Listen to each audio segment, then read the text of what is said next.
You're saying that's not true? Yes, it's not true. It is false.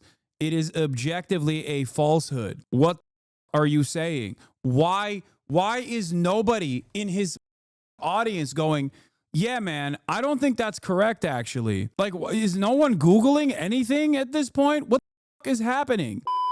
Let's get to the YouTubers who backed the genocide by Noah Samsen, who made a wonderful video. There's a bunch of TOS in it. I am going to, hold on, let me see. What else?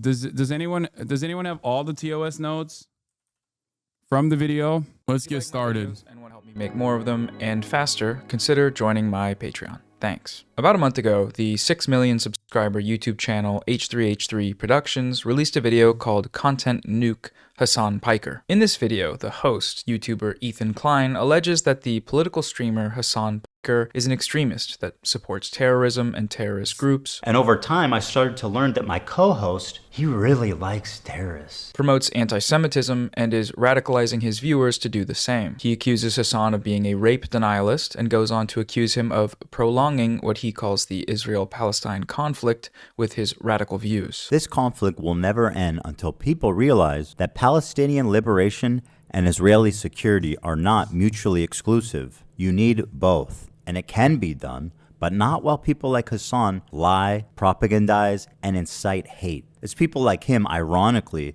that prolong the conflict indefinitely. In this video, Ethan also it's people like me that prolong the conflict, for sure.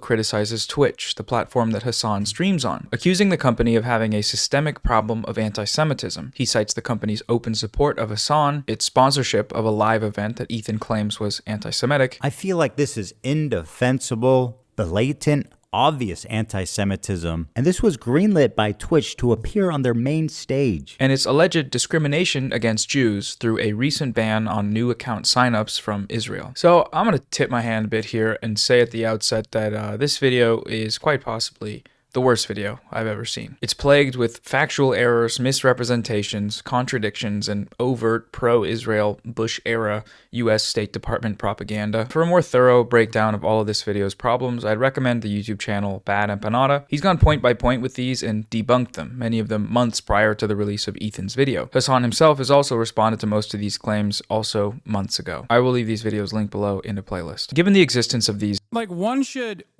ask themselves, like, how I had the foresight to be able to debunk stuff that came out in a video months prior to the video coming out. How was I able to do that? Can I see the future?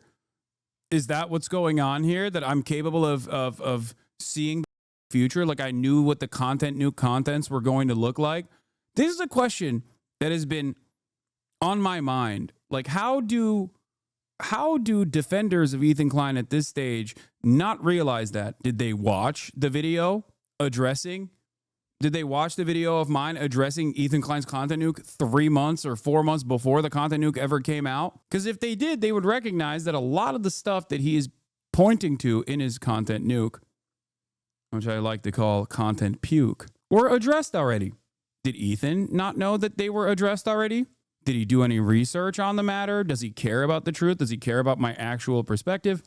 Or was his goal to simply tar and feather and viciously smear a very vocal advocate for Palestinian emancipation? These dozens of other responses, I'm not here to repeat their arguments, you can just go watch them. No, the real reason I'm talking about Ethan's video today is less about what he says in it and more about what he doesn't say, the things he chooses to leave out. Save for a passing mention of an outdated, vastly underestimated death toll of Palestinians in Gaza, Ethan omits the I sent that video to my girlfriend's brother and he said he didn't address most of the points and said you just spent most of the time saying you weren't anti-Semitic. Okay, well, that's insane. Palestinian side of the story entirely. He doesn't talk about Gaza. He doesn't give any specifics about what Israel is doing there. And this is an issue for a few reasons, but mainly all of the points he raises are directly tied to the Gaza Gaza genocide. The main targets of this video are some of the only groups in the world that have violently resisted Israel's genocide, and the few figures in independent media that are willing to tell the Palestinian side of the story. By leaving out the broader context, Ethan is able to present a false perception to these millions of viewers about the motivations behind the people his video attacks. He's able to frame them as mindless, terrorist-supporting, America-hating anti-Semites,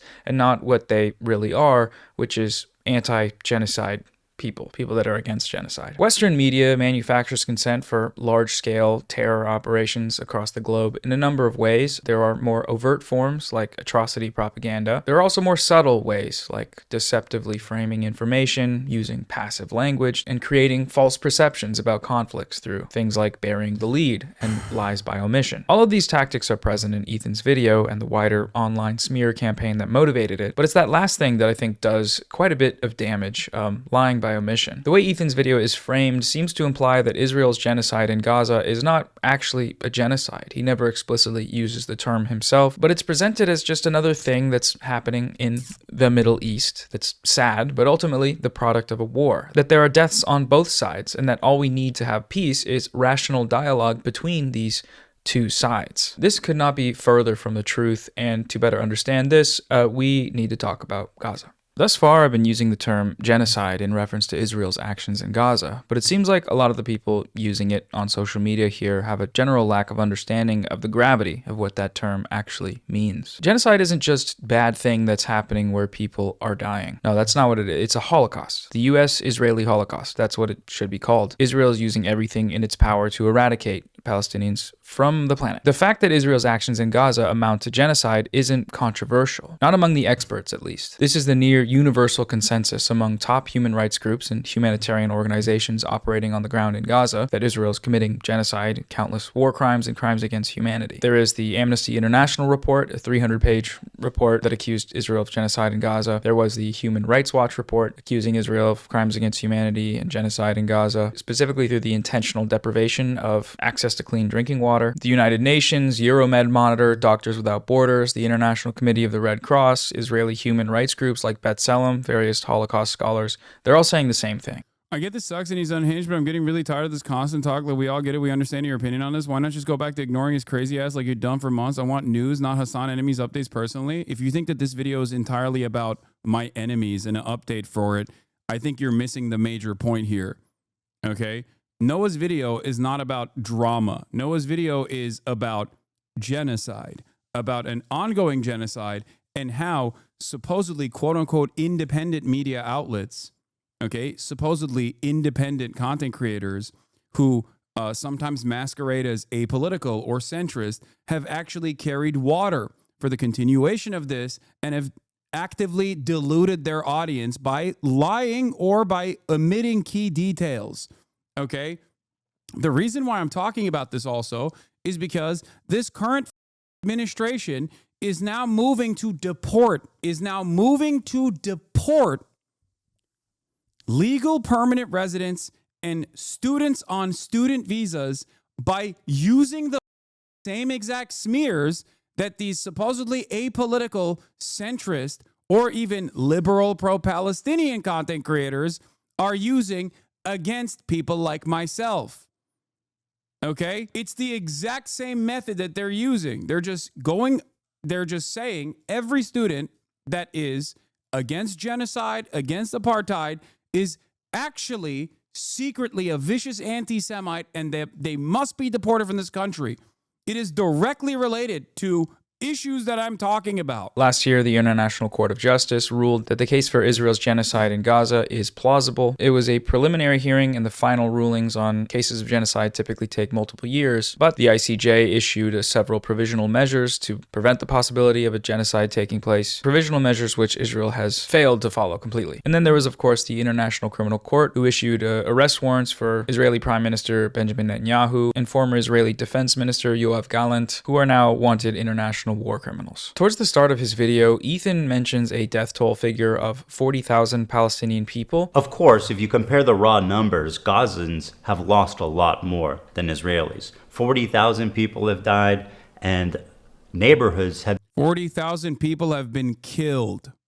Okay? It's not just Israelis that get killed. Palestinians also get killed. Palestinians have not simply died, okay? They get murdered. And the number is not 40,000. It's much higher than that. This is an important distinction.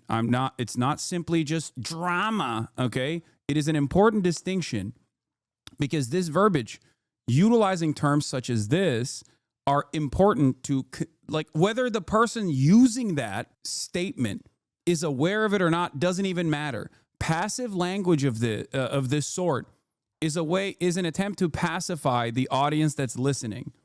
Okay? If it wasn't so successful, the New York Times would not consistently utilize it. Completely flattened during this war. The figure he cites is wrong. It's just wrong. Credible estimates have placed the full scale of the slaughter in Gaza at over 65,000 deaths due to traumatic injury alone, with further projections that include indirect deaths in the hundreds of thousands, potentially over 10% of the population of Gaza. Ethan's brief and false citation leaves a lot of other things unmentioned, like how the vast majority of these deaths have been Palestinian civilians, including over 15,000 children. The United Nations described Gaza as a graveyard for children just months into the genocide, and after that, Israel only ramped up its child killing. Ethan does not mention that over 1,200 families have been completely erased from the Gaza civil registry, meaning that every single member of their bloodline has been killed. Nor does he mention that the mass slaughter of these innocent civilians has been intentional. Israel has a long history of intentionally targeting Palestinian civilians for slaughter. This dates back to the Nakba, the ethnic cleansing of over 700,000 Palestinians from their land in 1948, which included the massacre of thousands of civilians. And it's also evident in all of Israel's many previous violent incursions into Gaza specifically. During Operation Cast Lead, starting in late 2008 to 2009, Israel slaughtered about 1,400 Palestinian people. 300 of those were children. During this widespread massacre, Israel ordered people to shelter in schools, so-called humanitarian safe zones, then proceeded to bomb the schools and kill people by the dozens. This practice has continued at an even larger scale in the latest escalation in Gaza.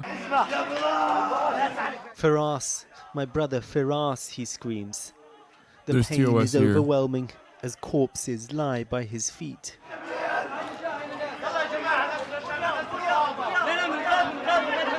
These are the moments just after an Israeli strike on a school sheltering thousands of displaced Palestinians. There's a little baby and his face During is the bloody. 2018 border protests, or the Great March of Return, which were recognized by human rights organizations as being overwhelmingly peaceful, Israel fired on the peaceful crowds with sniper rifles, injuring thousands and killing hundreds. The UN reports concluded that Israeli snipers were intentionally targeting children, medics, pregnant women, and disabled people. Israeli snipers later publicly, gleefully recounted their experiences of hunting 42 knees in one day.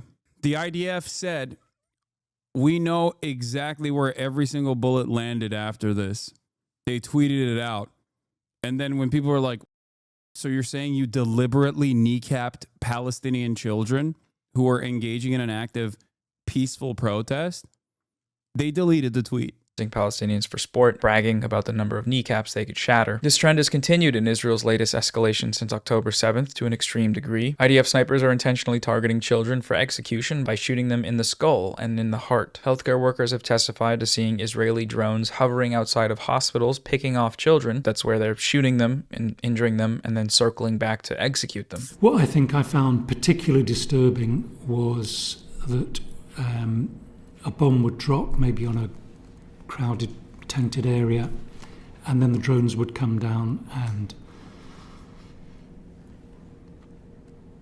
Please take your time. We're incredibly grateful. So the drones would come down and pick off civilians, children, and we had description after description. This is not, an occasional thing. This was day after day after day, operating on children who would say, I was lying on the ground after a bomb had dropped, and this quadcopter. No one is coming after America for killing 400,000, 2 million civilians in the Middle East, blah, blah, war crimes, okay. Why start with Israel? Because you got caught. Embarrassing, right? Only a matter of time. Hell yeah, you're fueling the fire. You spend all day keeping this narrow view and punishing people. Do you think I'm in support of the American invasion of Iraq or Afghanistan? Are you stupid? Are you insane? Came down and hovered over me and shot me. And that's a clearly... Like, that viewpoint is so stupid, by the way. It literally is just like, so what? So what if Israel does a little bit of genocide? America gets to do it all the time is an insane way argue your position. You know what I mean? Saying blah, blah war crimes. Absolutely psychotic. A deliberate act, and it was a persistent act, persistent targeting of civilians day after day. We had 1 or 2 mass casualty incidents every day, and that meant 10 to 20 dead, 20 to 40 seriously injured. Just hunting Palestinian children for sport. It's pure terrorism. The Israelis also have a history of murdering Palestinian civilians by running them over with bulldozers and tanks. Recall the story of the killing of Kamal Zair from April of 2002. Israeli tanks shot and killed him and then proceeded to run him over. He was 57 years old, wheelchair-bound, and waving a white flag. Another prominent case of this was Rachel Corrie, a 23-year-old American peace activist who was murdered by an Israeli bulldozer while protesting the destruction of Palestinian homes in Gaza. Israelis, for years after her murder, celebrated the day by making pancakes with Rachel Corrie's face painted into them. In the latest escalation, individual Israeli soldiers have admitted to committing these atrocities by the hundreds. The only reason we have these admissions is because Western outlets have written articles with concerns over how the mass murdering affects these soldiers' mental health. Another element, literally. It's like that's the only time you get the coverage of like some of the more heinous acts that like IDF bulldozers have engaged in Gaza because of how it hurt their feelings, and how one of the Israeli occupying force soldiers actually killed himself because he couldn't deal with it. He couldn't eat meat any longer because it reminded him of the bodies of the Palestinian children that he rode over with his bulldozer. Element to the case that Israel is committing genocide is its continuous intentional deprivation of the basic necessities for life for Palestinians in Gaza. They've been using starvation as a weapon of war, a war crime, and a crime against humanity. Most recently, Israel's response to the quote-unquote ceasefire in Gaza is to continue this mass starvation while explicitly stating it as a matter of policy. They have blocked humanitarian aid throughout the genocide in violation of international law, the ceasefire orders, and the ICJ's provisional measures against genocide. The pretext they've fabricated for this policy of intentional starvation is that Hamas is looting these aid trucks. They have provided no evidence for this claim. What we do have evidence for is that Israel has protected and supported criminal gangs with ties to ISIS in areas that Israel has full control over, and these groups have been looting aid trucks. Israel is intentionally depriving Palestinians in Gaza of access to clean water. Oxfam reported that Israel has destroyed over 1,000 miles of water and sanitation networks, leaving less than 7% of pre-war water levels in Rafah and North Gaza. Israel has also partially or entirely destroyed over 80% of water and sanitation infrastructure in Gaza, including all 6 of its mainline wastewater treatment plants. Brutal, violent attacks on the healthcare system are another aspect of the genocide.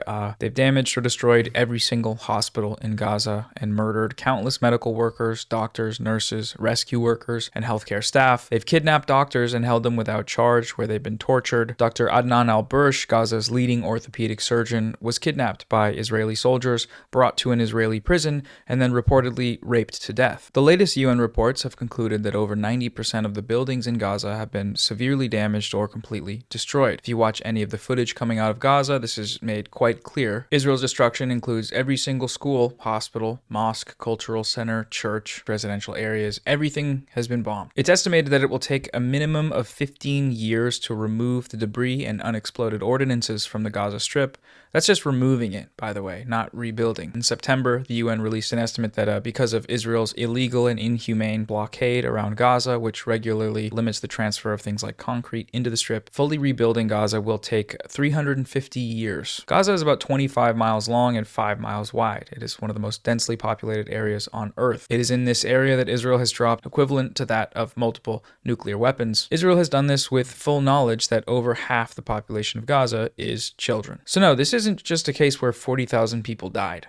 A lot more than that happened. One of the most tragic elements of the Gaza genocide is that, as crucial as it may be for the factual record and eventually holding the perpetrators accountable, merely recounting these statistics does not afford Palestinians the dignity of humanity. They are simply reduced to numbers, to tens of thousands of names on a registry, as if they aren't human beings with dreams, hopes, hobbies, interests, and love for the people around them. If you've had this feeling as well, I want to recommend a book. It's called If I Must Die. It's written by renowned Palestinian poet, author, and teacher Dr. Rafat Al-Arir. It's full of stories and poetry and history about life, or rather survival, in Gaza during occupation and genocide. It is beautifully written and humanizing beyond anything you'll ever get from most coverage of Gaza, especially in the West. I have a friend from Gaza. His name's Ahmed Sarsour, and he's a very talented poet. We got in contact on social media, and when I read his work, it moved me in a very similar way to the way Dr. Rafat's words have. Ahmed has a sister, Rania. She is a mother and a gynecologist from Gaza and is seeking help after being displaced in February of last year. She and her children were forced to flee their home, and her life was further devastated when her home and her family members' homes were destroyed. She gave birth to her baby, Rose, in a hospital without proper care and no anesthetic, and now faces a dire situation with limited resources. I've linked her fundraiser in the description. Support if you can. The funds raised will go towards essentials like diapers, baby formula, medicine, basic living items, rent, and travel expenses for relocation. Another friend of mine, Ahmed Matar, is a 27-year-old inventor from Gaza. He makes these brilliant videos showing the process of constructing creative inventions to use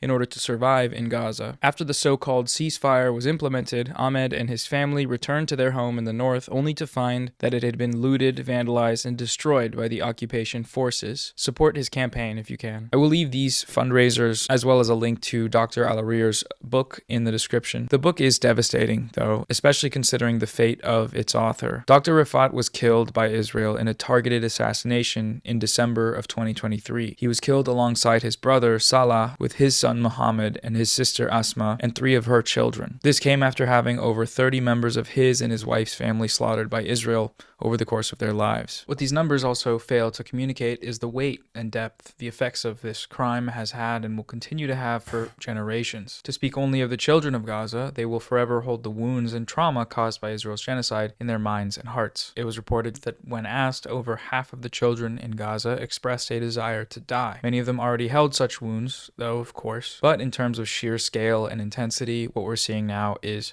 incomprehensible except to those experiencing it. Throughout these 17 months of genocide, the international community has left the people of Gaza to languish and die. If there's anything we've learned about Israel in the past 100 years, it's that there is no crime they can commit that won't go unpunished, up to and including genocide. In the latest escalation, again, the world has watched this happen and done nothing. And some have, of course, actively made this genocide possible. Most notably, that would be the United States government. The US and the Biden administration is fully complicit in this genocide. They've repeatedly sent billions of dollars in weapons shipments and provided military and diplomatic support. Over 80% of the killing machinery that has been used to slaughter Palestinians in Gaza has been provided by the United States government. They've also provided rhetorical and diplomatic support by whitewashing Israel's crimes against humanity, laundering Israeli atrocity propaganda, and denying and dismissing genocide allegations. That last one should come as no surprise, given that a genocide ruling against Israel does also implicate the United States in the crime of aiding and abetting genocide, since they sent the bombs that made it possible. The ICC is already being urged to investigate Joe Biden and Antony Blinken for their role in perpetrating this very crime. These actions have shown the U.S. to be acting in violation of both domestic and international laws by sending weapons to a regime that is actively and intentionally blocking access to humanitarian aid against a civilian population that they are occupying, and ignoring the arrest warrants issued by the International Criminal Court against Netanyahu and Gallant. This is just another plot on the long chart of the US and Israel's position as rogue states in the international community. There's a comment I saw on Ethan Klein's video. It read, "I feel like a lot of people can't separate Israelis and the Israeli government, and the same with the other side. Like, you are allowed to hate on the people who actually kill people and not hate the innocent adults and children that are being killed from both sides." This is a popular framing among liberals and liberal outlets, that we should separate the Israeli people from the actions of their government. While there are some examples from the past where this may be true, such as the case of the American public's attitudes towards the end of the Vietnam War, which diverged from their government, the same cannot be said in the case of Israel. The vast majority of the Israeli public supports this genocide. Months into the genocide, polling showed that over 95% of Jews... Which, by the way, I have actively shown that there are, albeit a very small number, but still a number of Israelis who are themselves anti-Zionist. So to say that about someone like myself is especially ridiculous. That's another reason why this is insane. I've also, of course, talked about this quite a bit as well, in terms of the the active championing of the ongoing genocide in Gaza by the Israeli voting public. Having said that, there are still a small number of, I guess, very unique to Israeli society, but still a small number of Israelis who are themselves anti-Zionist.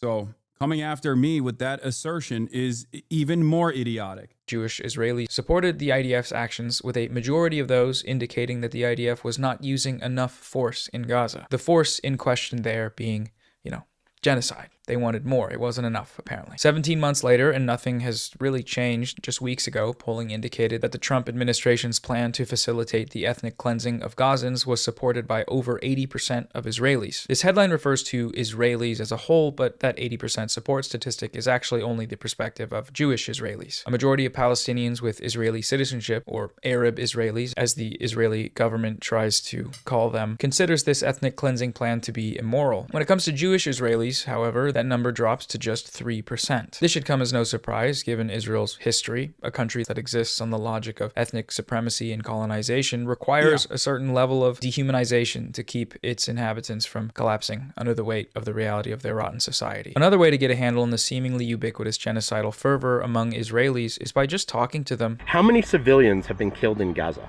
from what you know? Who gives a shit? Okay, but don't you feel like, for example, children? Children grow up to be Arabs. I read the numbers last week. My memory died and went to heaven. I don't think children should suffer, but they're always casualties. And since they do a lot of pruervu, that is the natural result. חפים מפשע נהרגו בעזה. טוב, אז כנראה שנעצור. את לא רוצה לענות על זה? תודה. אוקיי, אפשר לשאול למה? כי אני לא חושבת שיש מישהו שהוא חף פשע שם. צר. אבל ילדים אבל, נגיד. הילדים מסכנים, אין ספק, אבל הם לא יגדלו להיות ילדים חפים מפשע, לצערי. Most of the kids there that are getting killed, I never support little children dying, But I never want it. But most of them will grow up not only supporting Hamas, which is a crime by itself, but joining them, which is the worst of the worst. בפשע נהרגו בעזה. לא, זה גם לא מעניין אותי. לא? למה? לא מעניין אותי. אני הייתי עד 7 באוקטובר האמנתי בשלום ובשיח ובדו-שיח. אחרי זה הבנתי שאין לי מי לדבר. כולם שם מחבלים. לצערי הרב. אבל ילדים, כאילו. לא, אני אומרת בכנות, לא מעניין אותי. There is no such thing as Palestinians. They're Arabs who have many countries to flee to and nobody wants them to. But if we do call them Palestinians, their parents use them as human shields to gain sympathy. saying that with what I assume is the most Long Island accent obviously adds an additional layer to the irony that Palestinians could flee to other Arab nations. Meanwhile, the nation that you are currently inside of the borders of was invented through settler colonialism 76 years ago. And it's very obvious to me that you certainly have somewhere else to go to. They don't. The natural instinct of a Jewish mother is to protect her child.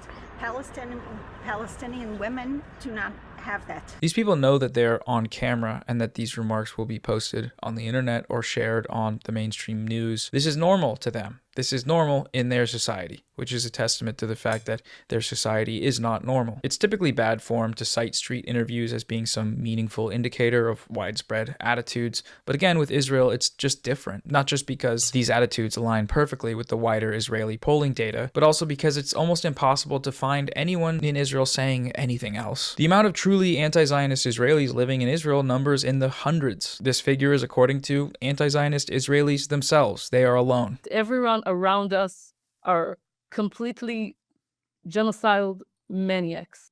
I know they're in the hundreds because all 100 of them are in this community. Everyone around you, and I don't mean it metaphorically. It's not metaphorically, it's literally everybody. It will be your family, it will be your teachers, it will be your colleagues, everyone around you.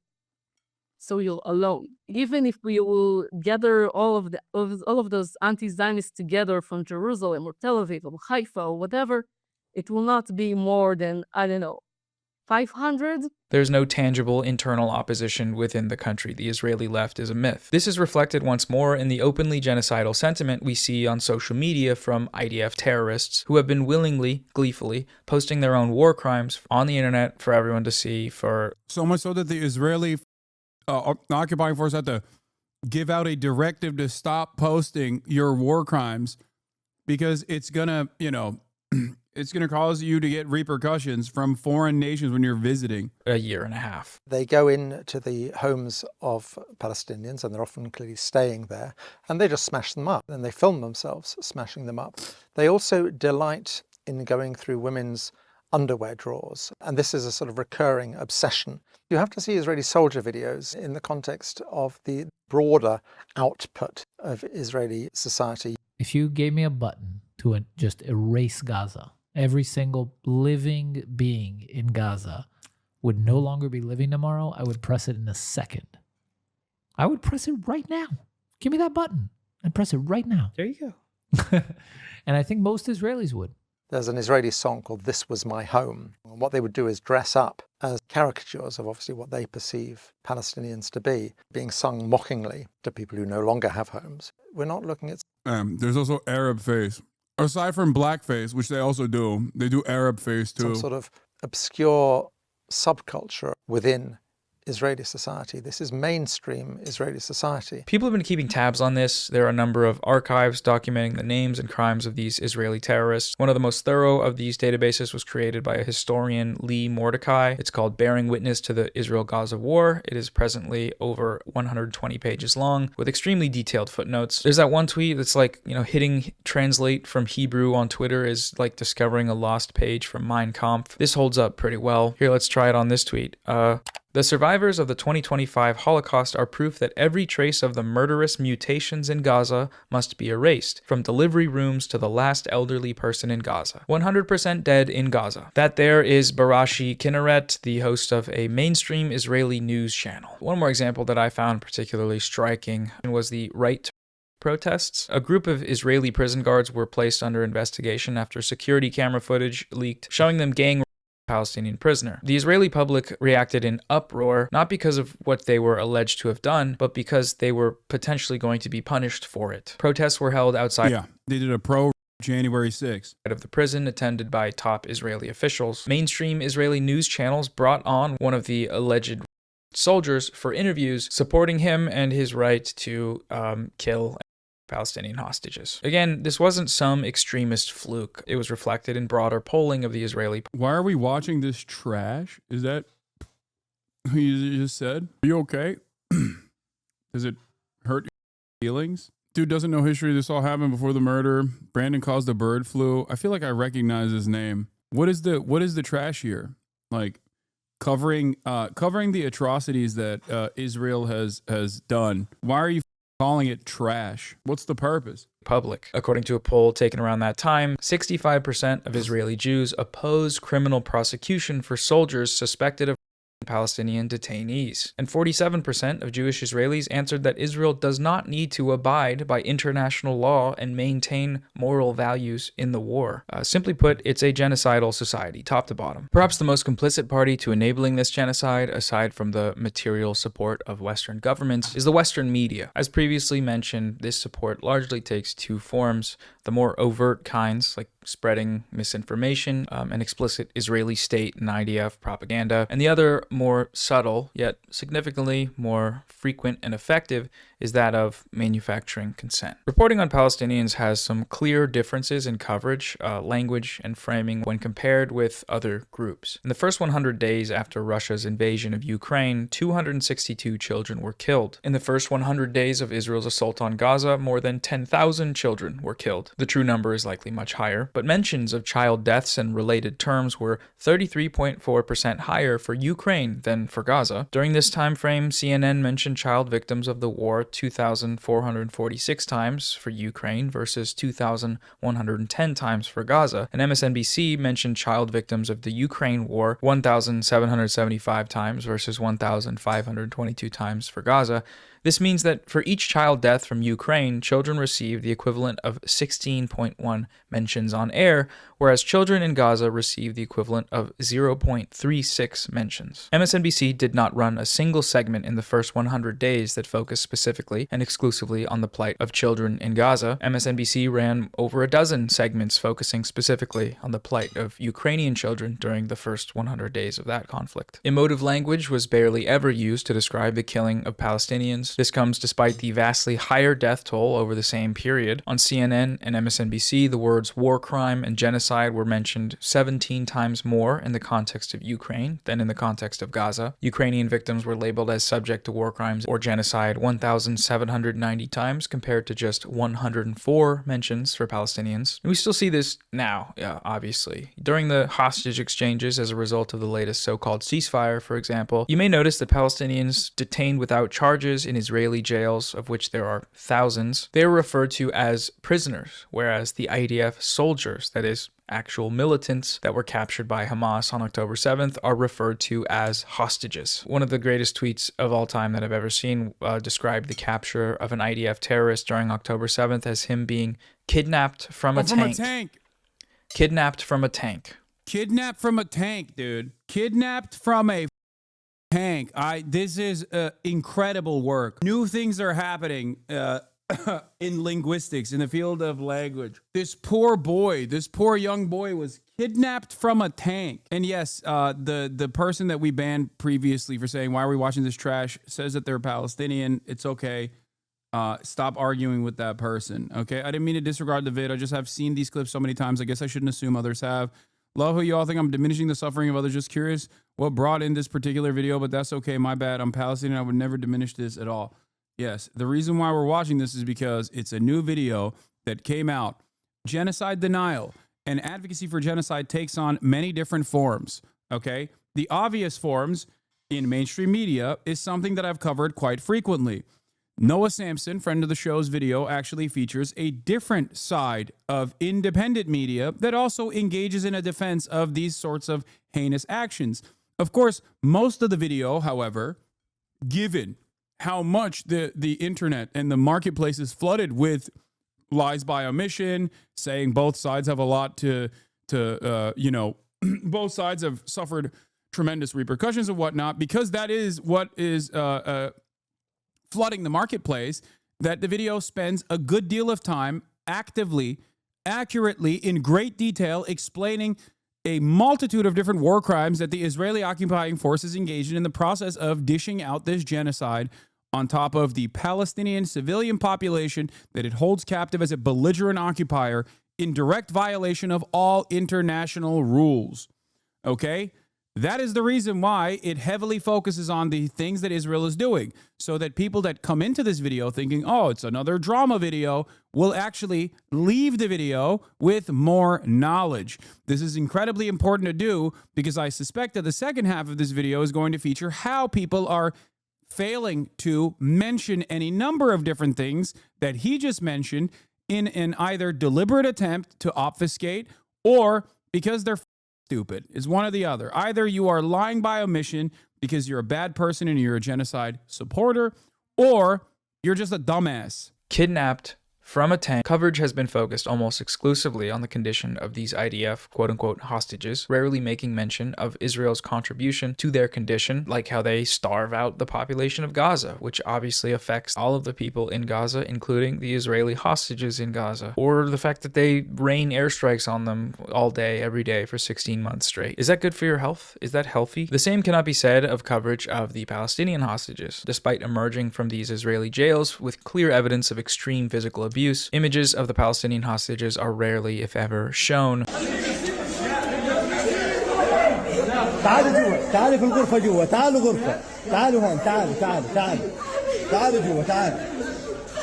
The assumption is just granted. It's relied on that they're terrorists, criminals, and whatever else. So whatever happens to them, that's just what happens in jail. The Western media lies in other subtle ways, like burying the lead in stories and deceptively framing headlines. This is especially apparent in coverage of things like ceasefire negotiations. These outlets have consistently framed the lack of agreement to terms as being Hamas's fault, that they won't agree to Israel's terms, but they interestingly decide to use only one definition of the ceasefire agreement, which is Israel's definition, that being one which is only temporary, with no guarantees that the genocide will end after these temporary pauses. They're not really ceasefires, but in order to frame Hamas as disagreeing with them, that's what they have to call them. The ceasefire that ended up being agreed upon in January was the exact same ceasefire that Hamas had agreed to over 6 months prior. Israel continually sabotaged these negotiations, but if you read any of these mainstream outlets, you wouldn't know that, not until the very end of these articles, at least. The latest reporting on these negotiations continued this trend of misleading coverage, such as this story from early February. The majority of the article, headline included, frames Hamas as the instigator to a potential ceasefire failure. However, both independent observers and Israeli officials themselves acknowledged that it was actually Israel who had already broken the terms of the ceasefire agreement immediately after it was implemented. To anyone with a brain and eyes, this would be apparent given the evidence we have of these violations, but because these outlets didn't show their readers that and also prioritize the input of party committing genocide, this citation here is crucial for its readers. They need to see this to understand what's happening. But the New York Times waited to mention it until 9 paragraphs in, like basically the end of the article. This is a textbook example of bearing the lead, but it also goes beyond that into just a lie, right? The entire article is framed in precisely the opposite way of what this confirmed fact revealed. If the Times weren't running cover for a genocide, the headline of this article would read, "Israel violates ceasefire, confirmed by Israeli officials." Probably the most insane example of this sort of thing is the following headline, once again from the New York Times. Lebanon's ceasefire appears to hold despite Israeli strike. If Israel struck, they violated the ceasefire. The ceasefire did not hold. Israel violated it. It's just absurd. The genocide is referred to almost exclusively as the Israel-Hamas war. Like the Nazi Holocaust, Israel's genocide in Gaza has been conducted under the pretext of war, but the genocide aspect, of which there is, again,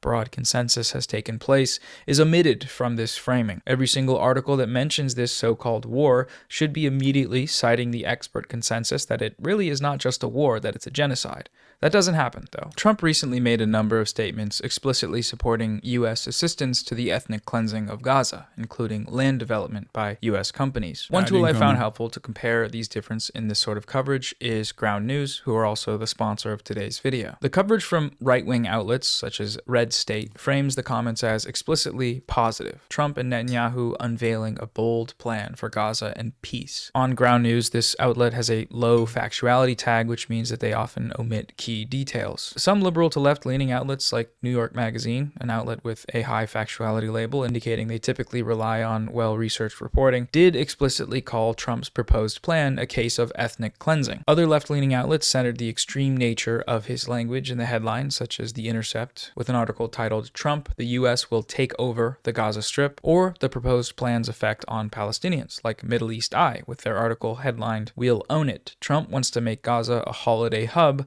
without Palestinians." Ground News is an app and website that lets you compare media coverage across political biases while calculating each source's reliability so you can see how framing shapes public perception from sources around the world. Without understanding the different biases behind the news you read, you might not realize how skewed the narrative is. Unlike other platforms, Ground News is independent and nonpartisan, so they have no stake in promoting any agenda, just the facts and how those facts are presented. It's not always about how a story is spun, but equally important, as we've seen, is the information that other platforms choose to leave out. Liberal outrage over this story has been almost entirely focused on Trump's comments, but ignores the bigger picture, the fact that it was the Biden administration who made this ethnic cleansing plan possible by facilitating the total annihilation of Gaza, and that it was the Biden administration that proposed this ethnic cleansing plan in the first place. And yet, there's only one source that leads with this crucial piece of context. Ground News made it easy to find this story and have it compared with all the rest. Ground News specifically created their blind spot feed to highlight the stories only picked up by certain politically slanted benefit outlets so you can see the world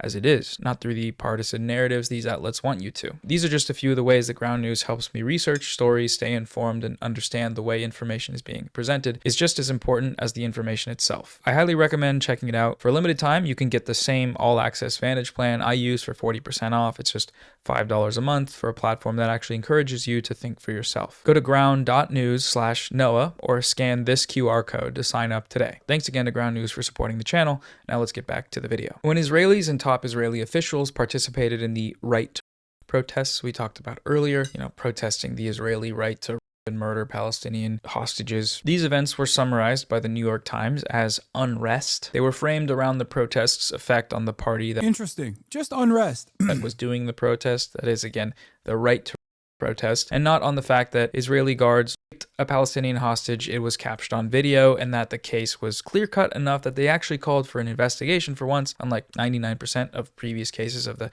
IDF abusing, raping, torturing, and murdering Palestinians. In this article, the guards' actions against the Palestinian hostage are described vaguely and passively as just abuse, and it is not revealed until the very end of the article that the abuse took the form of the guards' man with an object. The follow-up story on the prosecution of these soldiers uses this same disgusting. I need you to understand something, by the way. That's called burying the lead. An outlet like the New York Times knows exactly what it's doing when it actually covers the truth, like the kernel of truth at the heart of this argument, all the way in the last paragraph. Just so you understand, that right there is a deliberate attempt to also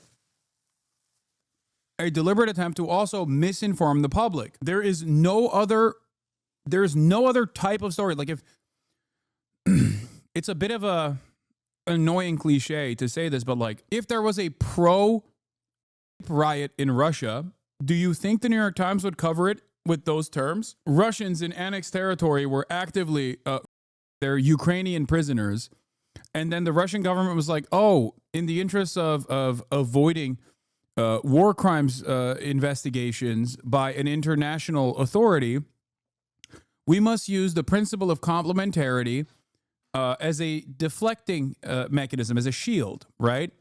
Because that was the underlying reason as to why Israel wanted to even prosecute these rapist concentration guards, because they knew that there was a war crime tribunal that was being put together, and in that process, they just wanted to say like, oh, well, we actually prosecuted ourselves, so you can't prosecute us on this, because the ICC only has jurisdiction if the country that they are potentially putting in the legal crosshairs is actively not investigating these issues. That is complementarity.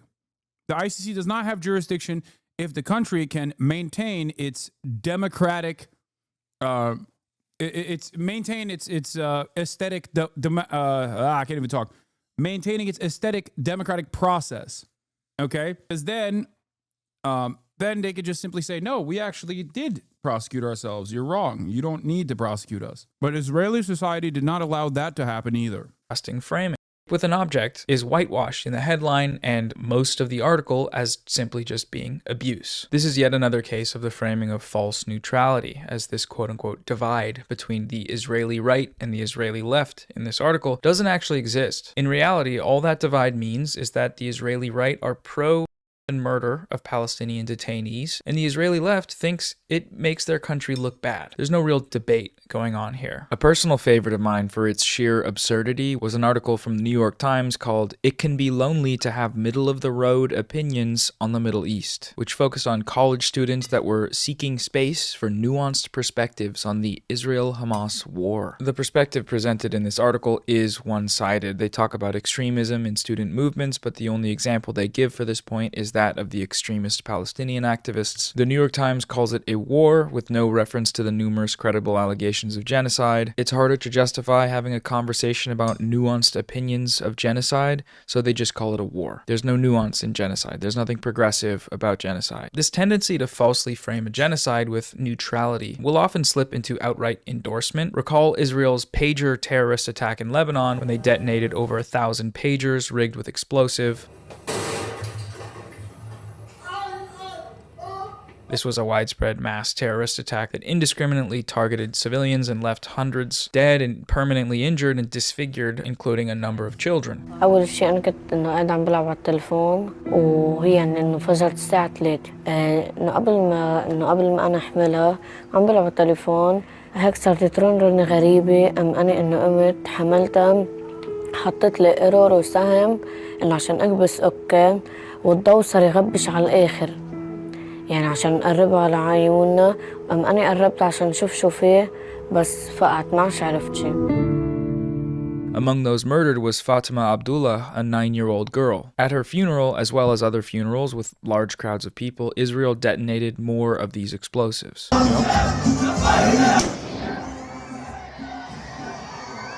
Yep. That's terrorism, by the way. There is no, like, I mean, that's the former, there were like former CIA heads that actively came out and were like, this is terrorism. This is going to have devastating consequences for everybody. The fact that we're not doing anything about this is completely and utterly insane. That's what it is. That's the most moral army. And people celebrated this at the time. I couldn't believe it. All these supposed liberal Zionists unironically were celebrating this, saying it's a brilliant tactic, saying, oh, well, you don't want us to bomb indiscriminately. Also, again, which is basically a more complex version of bombing indiscriminately, because you have no notion of who you are bombing when you do this, as evidenced by the children, the child victims, and the many healthcare professionals that were killed in this process. If you know someone like Boner Box or whatever who made jokes about this and tried to defend it, understand that their position on this is not of one of pro-Palestinian emancipation.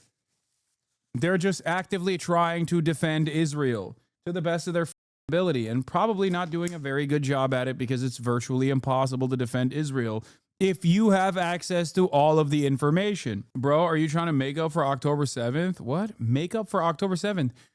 Dude, I don't know how to have conversations with people who think that I did October 7 at this point. It's like, dude, you are such a horrifyingly racist monster. Despite this being a child-killing and maiming indiscriminate terrorist attack in violation of international law, in Western liberal media it was presented as a cool James Bond-style operation. It was described using words like ambitious, sophisticated, and daring. The Israeli spy agency Mossad launched one of the most daring and sophisticated deceptions in the history of counterintelligence. An extraordinary act of espionage, an example of Israel's technological prowess.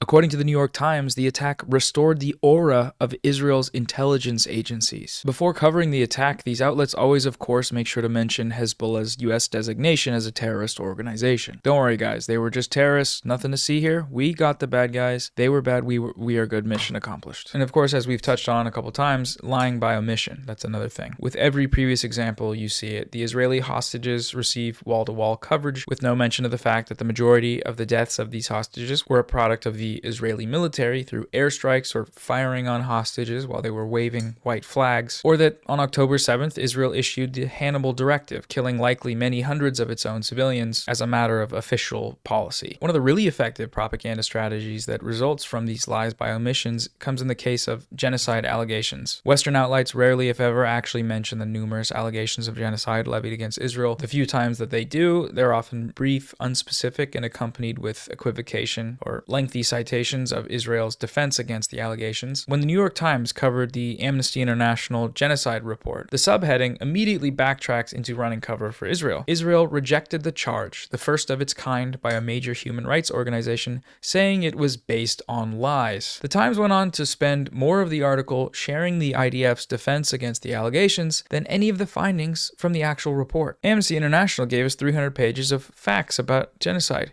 Israel says that they're just lies. I guess we'll never know what happened here. That's not journalism, that's propaganda. When Human Rights Watch released their report accusing Israel of committing crimes against humanity and genocide through its deliberate deprivation of access to clean drinking water, readers of the New York Times wouldn't have heard about that because the New York Times just didn't report it. That's one of the top human rights organizations in the world, accusing the #1 ally of the most powerful country in the world of the crime of all crimes. And they just forgot? No, they didn't forget. The editorial staff at the New York Times knows that they've helped this. They know that they are complicit in this. So any chance they get to just sort of forget to mention something as consequential as a genocide allegation from the leading human rights group in the world, they'll do it. Of course they will. This tracks with the BBC's repeated genocide denial, evident in repeated instances of reporters condemning or correcting guests for using the word genocide to describe Israel's actions in Gaza. Israel would deny that a genocide is taking place, saying that it is defending its right to exist. Its very existence, indeed, they would say, is under threat.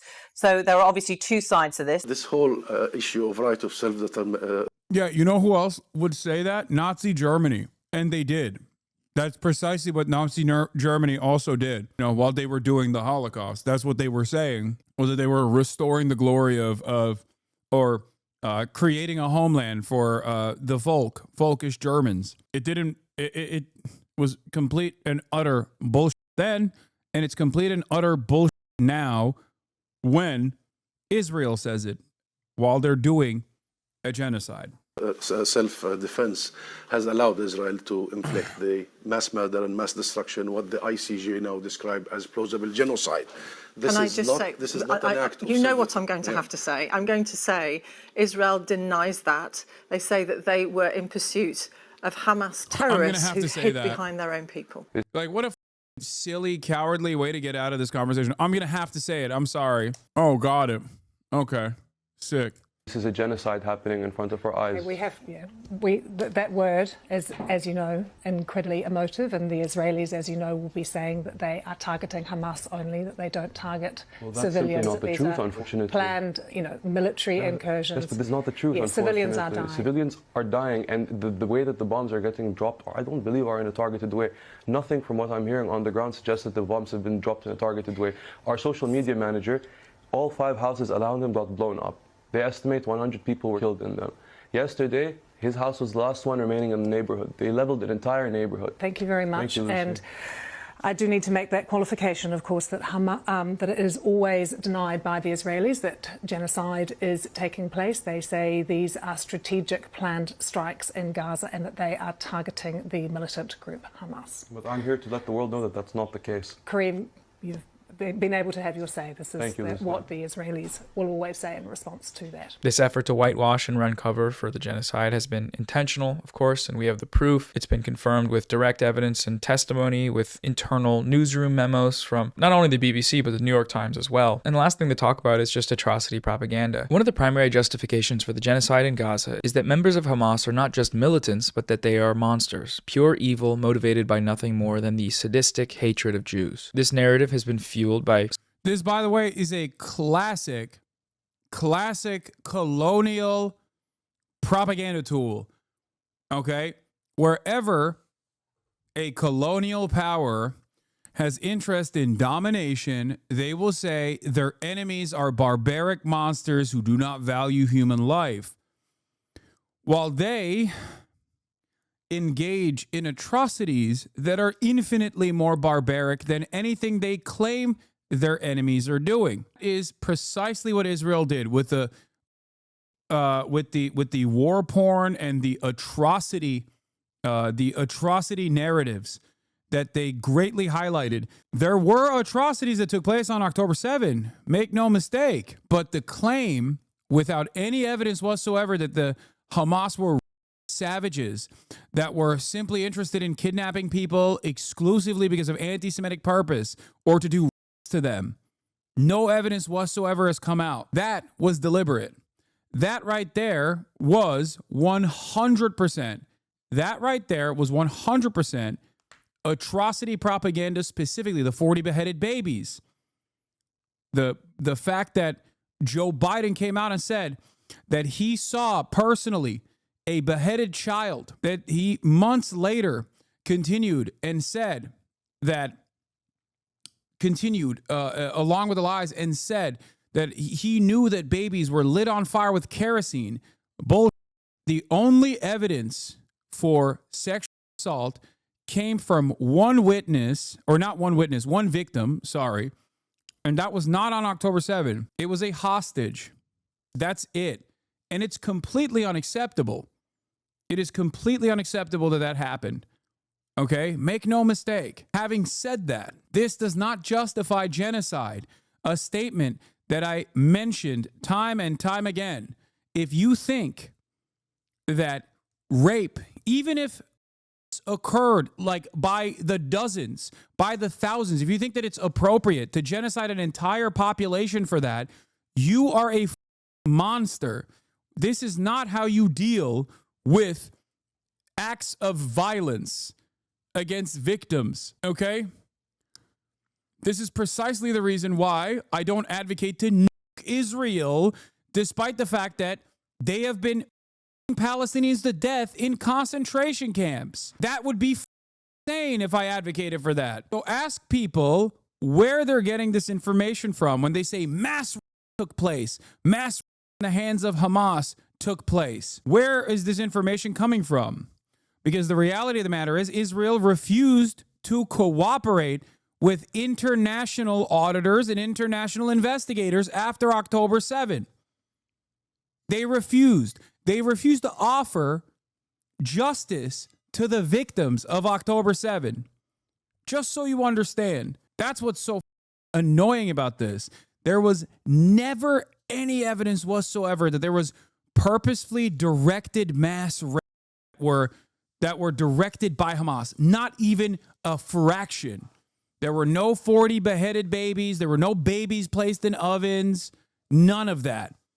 But they kept going with it over and over and over again. And the reason for why they did that is the exact same reason why during the segregation era in the Jim Crow South, white people would routinely lie about black people also running around and doing. There is a million examples of this. What was so gross about Ethan's disgusting Hasbara video was also him clipping something. Well, he didn't do it himself. He got it from Destiny. Let's be real. It's the same 1p video that we've seen a million times over that even Richie Torres posted about. It was a conversation. It was a debate that I was having with someone saying, Hasan, why don't you deny this? At the time, I was telling him that the reason why I don't deny the likelihood of happening is because sexual violence is a constant in conflict like this. And also on top of that, the fact that once the Gaza wall came down, there were criminal elements that also infiltrated Israel proper. So I'm not going to offhandedly and immediately discount potentially occurring in that situation. It is likely that it happened. Having said that, however, there was no evidence and there has yet to be any singular hard evidence of taking place on October 7. Here is the assaults are a routine part of. Here is the video that they cynically use too. Atrocities. Or no, this isn't the video. There's another one. There's another one that they use. And what's so disgusting about it is that I then follow up by saying that even if there were that took place, it does not change the dynamic for me one bit, because I don't think genocide is appropriate as a retaliation. That is psychotic. If your argument is that genocide is appropriate because hypothetical occurred, or even if hard evidence exists and occurred on this day by the thousands, if you think that genocide is appropriate as a retaliation to that, you are a psychopath. That's it. You are a Nazi. It's an insane Nazi argument. A lot of people cannot comprehend that a captive civilian population is not a monolithic force. Okay? This is the exact same principle behind criminals. Undocumented migrants are doing crimes. And then people turning around and saying, that's why we have to do mass deportation. You think that 20 million people, your numbers, not mine, 20 million people coming from all different parts of the world are all actually a parasitic force here to do violent rapes? Are you out of your mind? It's just pure virile hatred. It's racism. That's it. What's obviously crazy is that in the past, Ethan actually understood my position. There's videos of him before making the content puke where he actually agrees with my position. He understands what I'm saying. exactly what I'm saying. But that didn't stop him from using it cynically in his video. Now, the question in that process is, was he being bad faith or is he a moron? Why not both during war? It can happen, and it has happened time and time again, which is why there is a likelihood that it could have happened on October 7th. This is a position that I've maintained since October 7th. There were plenty of atrocities that occurred on October 7th, okay, that are akin to acts of terror. Because on October 7th, it wasn't just, there is no evidence of what's happening, is that maybe it happened, but there's still no evidence. Like, what is related for that disclaimer still? No, I am saying that there is, at this stage, no evidence. No evidence whatsoever. And the only evidence was secondhand, third-hand accounts that, guess what, were immediately undermined by the hard data. The clip that they always use out of context is this one, none of which justifies Israel's actions. So it doesn't even matter. None of this justifies that Palestinians have a right to dignity, a right to emancipation, a right to live free lives, free from. He now says that saying Hosber is an anti-Semitism dog whistle because it's propaganda in Hebrew. Yeah, I mean, he's a. I just stop telling me what Ethan is saying. Yes, he's a. It's no different than telling me what Asmongold's opinion is. Okay, yeah, he's a stupid person. I don't know what to tell you. He's desperate to like hold on to anything. Michael Rappaport ass. Okay, that's it. There's no redeemable quality at that point. Newsflash, fork found in the kitchen. Stories of horrors that supposedly took place on October 7th. Hamas burned babies in ovens. They burnt babies alive. They put children and burned them to death. They cut the breasts off of women. 400 women shot in the genitals, their breasts cut off as terrorists played with their bloody like a football. They cut. Yeah, and there's videos of me like laughing at that or other versions of this, and people will cynically use that as a way to be like, Hasan laughs at Hasan. No, I'm laughing at the insane propaganda that this monster is fantasizing about that very clearly did not happen. Okay? That's it.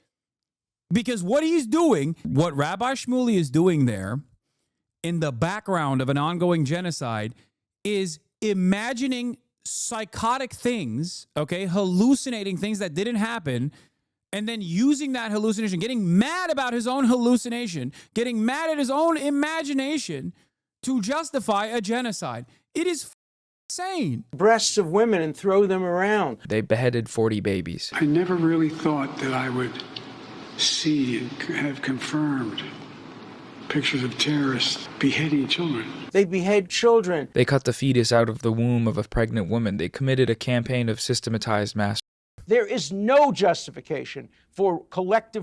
What happened on October 7th was mass, systematic, planned mutilation of women. All of these claims are false, complete fabrications, full stop. No credible evidence has been provided for any of them. Many were shown to be deliberately fabricated, and despite this, they were spread far and wide and ultimately used as rhetorical justification to continue the genocidal onslaught in Gaza. The first major place this narrative broke was Screams Without Words, a front-page New York Times story in late December of 2023. This story came as Israel's actions in Gaza were starting to receive widespread condemnation from the international community. The story was thoroughly debunked. The person who wrote it discredited as being a genocidal Zionist with no history of reporting and self-admitting that the New York Times pushed for this story to come to the public despite the lack of credible evidence. The New York Times podcast, The Daily, shelved the episode due to a lack of credible evidence, but the New York Times never retracted the story, which is because they had no real pressure to do so. The false narrative had already prevailed, and that narrative was consistent with the status quo of the American empire, for whom they are running cover. In July of last year, Israeli Prime Minister Benjamin Netanyahu repeated some of these lies in front of Congress. He received a standing ovation. 3 weeks later, the White House approved a $20 billion military aid package to Israel. They explicitly cited Netanyahu's visit as one of their motivations for doing so. Atrocity propaganda has consequences. So with that context out of the way about the Gaza genocide and its support from the West and within Israel, the broader media system that allowed it to happen, let's now return to Ethan's video. In the content nuke, you can find just about every type of what we just looked at in terms of manufacturing consent. Ethan spreads atrocity propaganda. He shares the Hamas mass rape hoax, the same hoax that was used by the Western.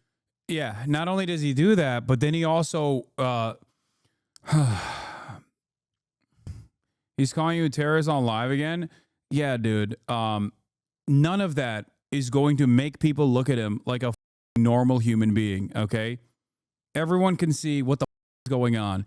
People in his immediate circle can see what the is going on. His fan base can ask themselves over and over again, why is it that we have the most unlikely allies? Why is it that like it's people like Keemstar or Joey Salads or the Quartering that's defending Ethan? Why is no one else defending Ethan? Why are no liberal progressives defending Ethan? On that position, at that point, if you are a member of his audience, okay, you have two options: to reconsider what Ethan is saying thus far and potentially realize that maybe, just maybe, he's been lying to you, okay, and everyone else can see it. And even if they don't say anything about it, that's because they're worried about the fan base coming after them, okay, in vicious ways. Or maybe you're just right-wing now and you're going to be right-wing, okay? Ethan Klein is promoting Joey Salads wore a Nazi armband to a Trump rally, claiming it was a prank and Quartering defense.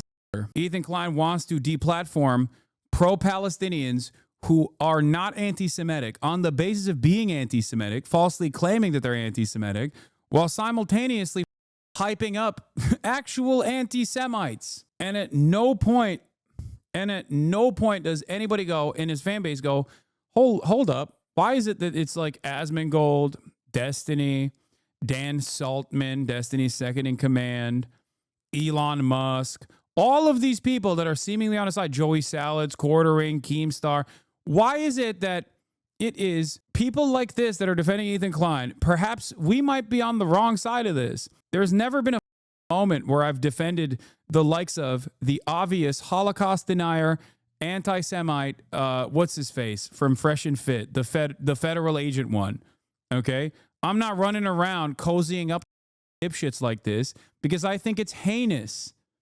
I think it's heinous to be an anti-Semite and a Holocaust denier. I think it's disgusting. You have an agenda. Your agenda is to undermine Jewish people, make Jewish people feel less safe. And you're using a genocide as a backdrop to this. It is psychotic. Ethan Klein allies are Elon Musk, Keemstar, Asmongold, Destiny, The Quartering, the ADL, Tim Pool, Ian Miles Chong, Brianna Wu, Libs of TikTok, Sneeko, XUC, Richie Torres, Nelk Boys, Dan Saltman, Drew Pavlov, Lolly VTubers, Lonerbox, Steiny, Joey Salas, Daniel Silva, Yoav Galant, Sloptubers, Mudahar, Willie Mac Show, Nicholas DeOrio. At some point, you got to be like, wait a minute. What's going on here? And this is not for Ethan. He obviously is not going to recognize it. But for members of his audience, like, I know at a certain point, you got to be asking yourself, like, why the is it that all of the worst villains are the only people that are speaking out in defense of Ethan's, like, insane defense of Israel and his constant smears against pro-Palestinian content creators? Why is it? Media, the U.S. government, and the Israeli government to justify a genocide. He cites the same sources that these parties cite when they go on stage to legitimize more military killing machinery shipments to Israel. And October 7, last year, Hamas committed horrific acts of sexual violence.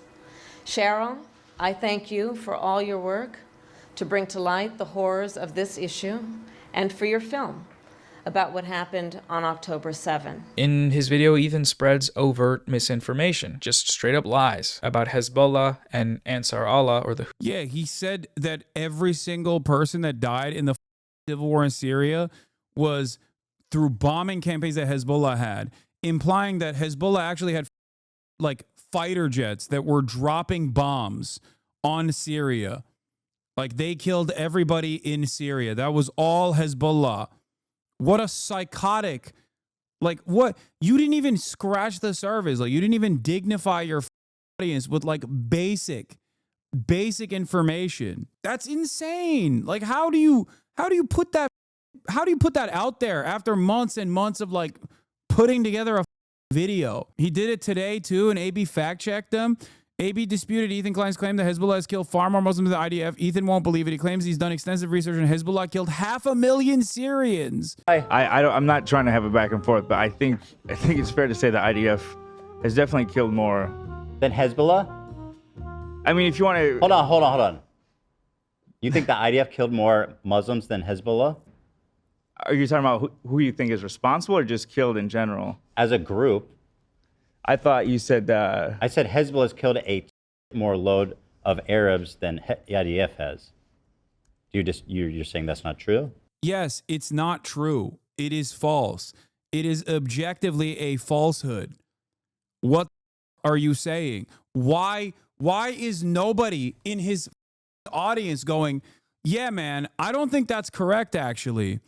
Like, is no one Googling anything at this point? What is happening? Because Hezbollah is credited with about 500,000 deaths. Time without an OVO. All the lies of mass sexual abuse have the effect of undermining real testimonies like the one Amit Susana gave last year, let alone thousands of Palestinian testimonies from the horrific Israeli prison system. It's the colonial hierarchy of information. The first storytellers are always the colonizing military. Then defectors from the power are heard, i.e. BTS local call. At the very bottom of the list are native inhabitants who, by design, are already under the rubble. Speaking of the one of the 12 anti-Zionist Israeli Jews in the chat, Time Without an OVO is back. We were just talking about the number of anti-Zionist Jews in Israel. Anyway, yeah. Anti-Zionist Jewish Israelis living in Israel. Not OVO. Time without an OWO. In Syria. Let's ask our friend ChatGPT. I've looked into this pretty extensively.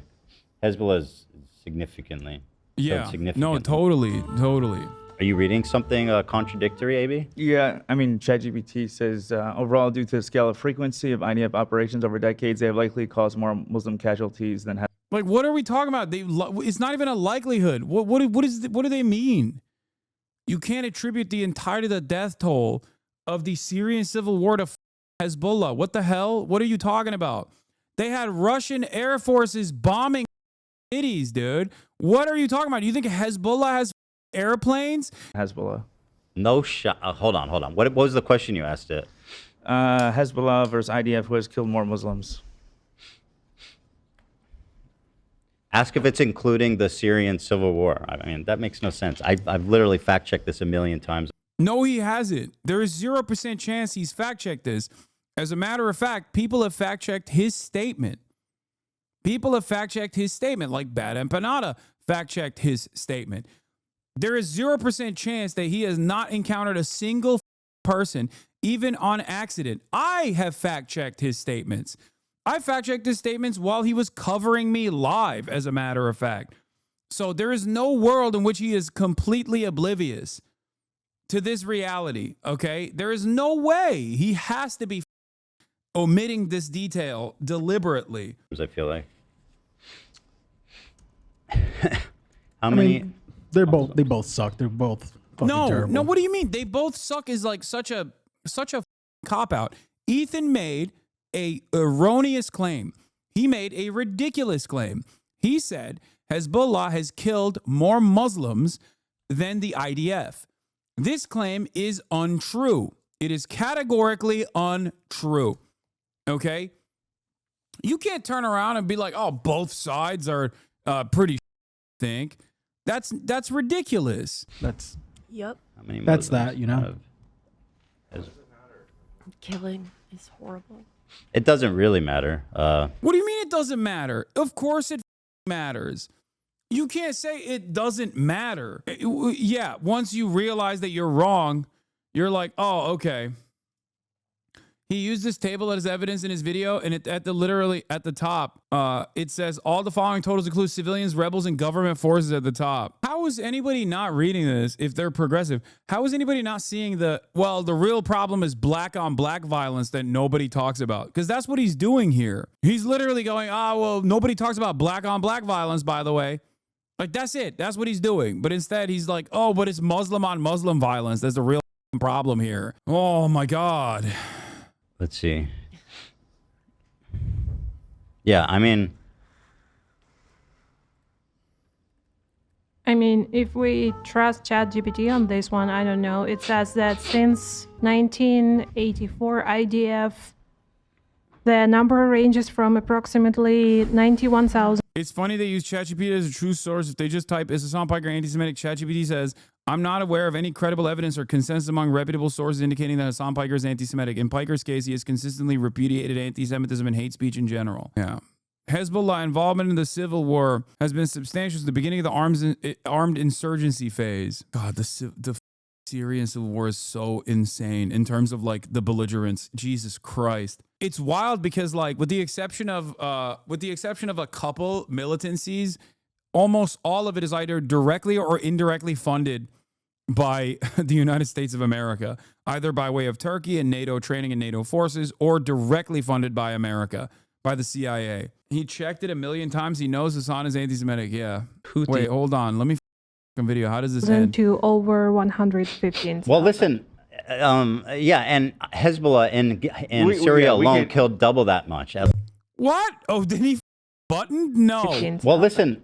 Yeah, and approximately 91,000 to over 115. Hezbollah in Syria killed double the amount of 91,000, as in 180,000, 182,000 minimum. He's saying that Hezbollah killed 182,000 people in Syria, minimum.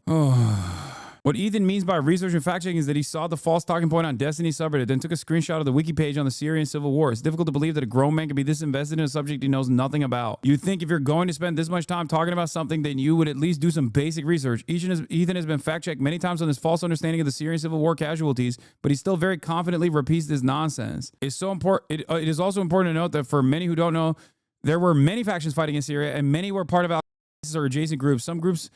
Some of the groups Hezbollah fought are currently carrying out mass killings of minorities with nobody to defend them. Jesus Christ, dude. Also, even if the argument is true, by the way, which it obviously isn't, but even if it was true, it still doesn't justify Israel doing a genocide in Gaza. That's what's so insane about the false argument that he's presenting. The only way that these arguments actually work is if your brain is broken by war on terrorism and the remnants of war on terrorism, Islamophobic propaganda. That's it. You look at a situation and you're like, well, they're all the same, right? Like, I know, because he literally goes, well, they're bad guys. They're terrorists. They're bad guys. Everyone's a bad guy. Hasan likes bad guys. It's Keemstar level political commentary. It's so stupid. In order to delegitimize their struggle against Israel's genocide. He cites baseless claims from Saudi state propaganda outlets to attack the Houthis. He also cites a documentary about Ansar Allah, which he uses as proof of the claim that they brought back slavery, when the documentary wasn't even about the Houthis. It was about the Yemeni government before the Houthi takeover. He spreads long debunked Nakba denialist talking points that have been used for decades to legitimize Israeli colonization of Palestine. Yeah, that was what pissed me off. Like, that was one of the most annoying and very obvious falsehoods that he just slammed in the middle of that. 1 million Jews were forcibly and systematically expelled from surrounding Arab regions. So technically more Jews were harmed during the Nakba is a insane thing to say. None of those countries are Palestinian. Those aren't Palestinians. Okay? It wasn't Palestinians that did that to them. Okay? And even then, you're also wrong on the facts of that situation as well. They weren't systematically expelled in the same way that Plan Dalit was executed by the initial Zionist brigades. Oof. Ethan cites sources that contradict his own claims directly, such as the UN report he claims proves the Hamas mass allegation. There's a UN report that concludes it happened, which the report itself denies. He spends 20 minutes in the video smearing a 19-year-old survivor of the US-backed Saudi genocide in Yemen as a terrorist with zero credible evidence. He makes a number of transparently false anti-Semitism accusations, like his claim that Israel's ban on new account signups from Israel was anti-Semitic. Around the end of the year, when people started talking about anti-Semitism on Twitch, Dan Saltman discovered this. Yeah, also, how was he not embarrassed to post about Dan Saltman and his goddamn content nuke? Like, that's the other side of this. This is Destiny's co-host.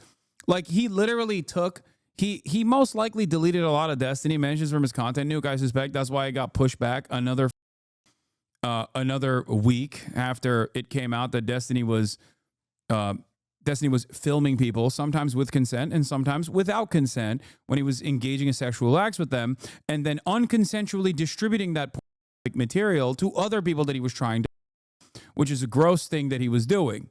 Okay, this is his co-host, who has also been actively doxing former members of their community that have been calling out Destiny, and you posted him on your content nuke. You gave him props. It's crazy. Well, I guess you had to give props to the guys a little bit, considering you plagiarized their whole operation, their smear operation. The Israel ban, when he was sent the code proving the block happened. In reality, it literally says right here, disabling signups by email from Palestine and Israel IP addresses. Like, it says Palestine and Israel right here in his own video. Ban also affected millions of non-Jews living in Israel and Palestinians in... And yes, it's not that Israelis were, or specifically, because he says this is anti-Semitic because Jews were being stopped from signing up. No, they forgot to turn on email signups from Palestine and Israel. They use the same ISPs. Okay? Just for the record, just so people understand. People can still sign up on their phones. And Dan Saltman literally lied. Bloomberg reported on Dan Saltman lying about this. He sent tens of thousands of botted emails to every single advertiser, leaving him legally liable, if Twitch wanted to do so, legally liable for slander, for operating a mass brigading, a fairly sophisticated mass brigading and slanderous operation where they basically lied to every single news outlet that would entertain what they had to say, which no one did, obviously. And the only one that actually entertained it was Bloomberg to cover it and be like, this is ridiculous.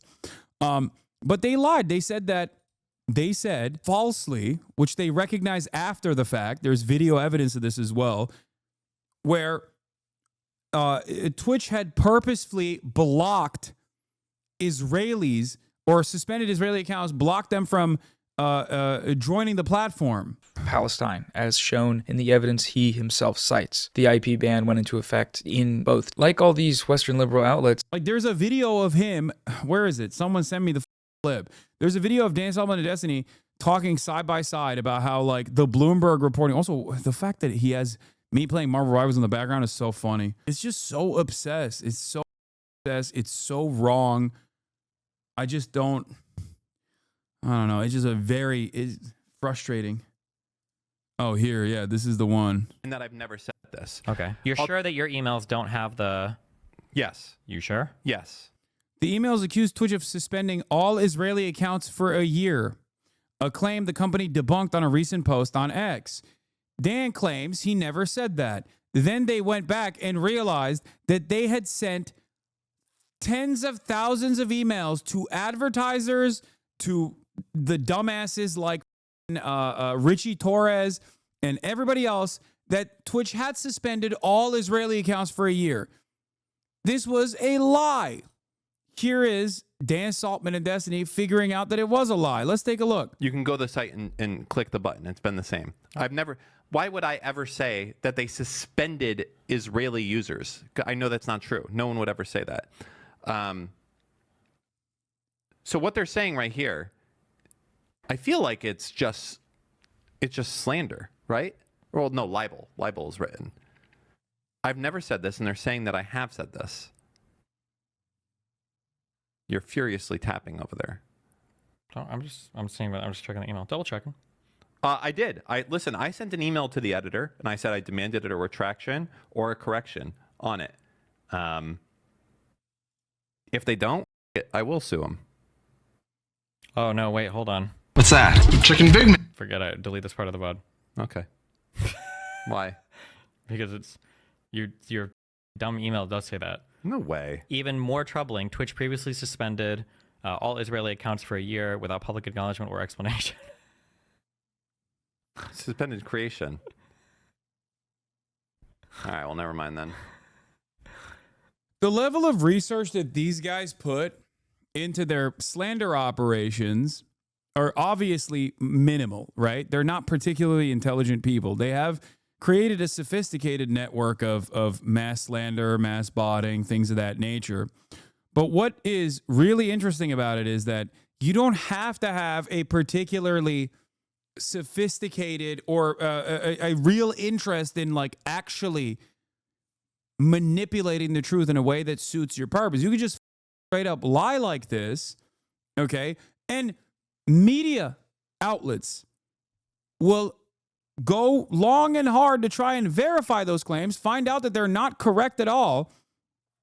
And even after that, other ones like Ethan will still defend people like Dan Saltman in their content nuke and use idiotic things that they posted in the content nuke. The worst part is people think this is research and get 1-2 punch when Asman and other people spread it as if it's true. Exactly. Is he defending him or using a point he made? He's literally handing it to him right here. He's saying the initial investigation made by Dan Saltman.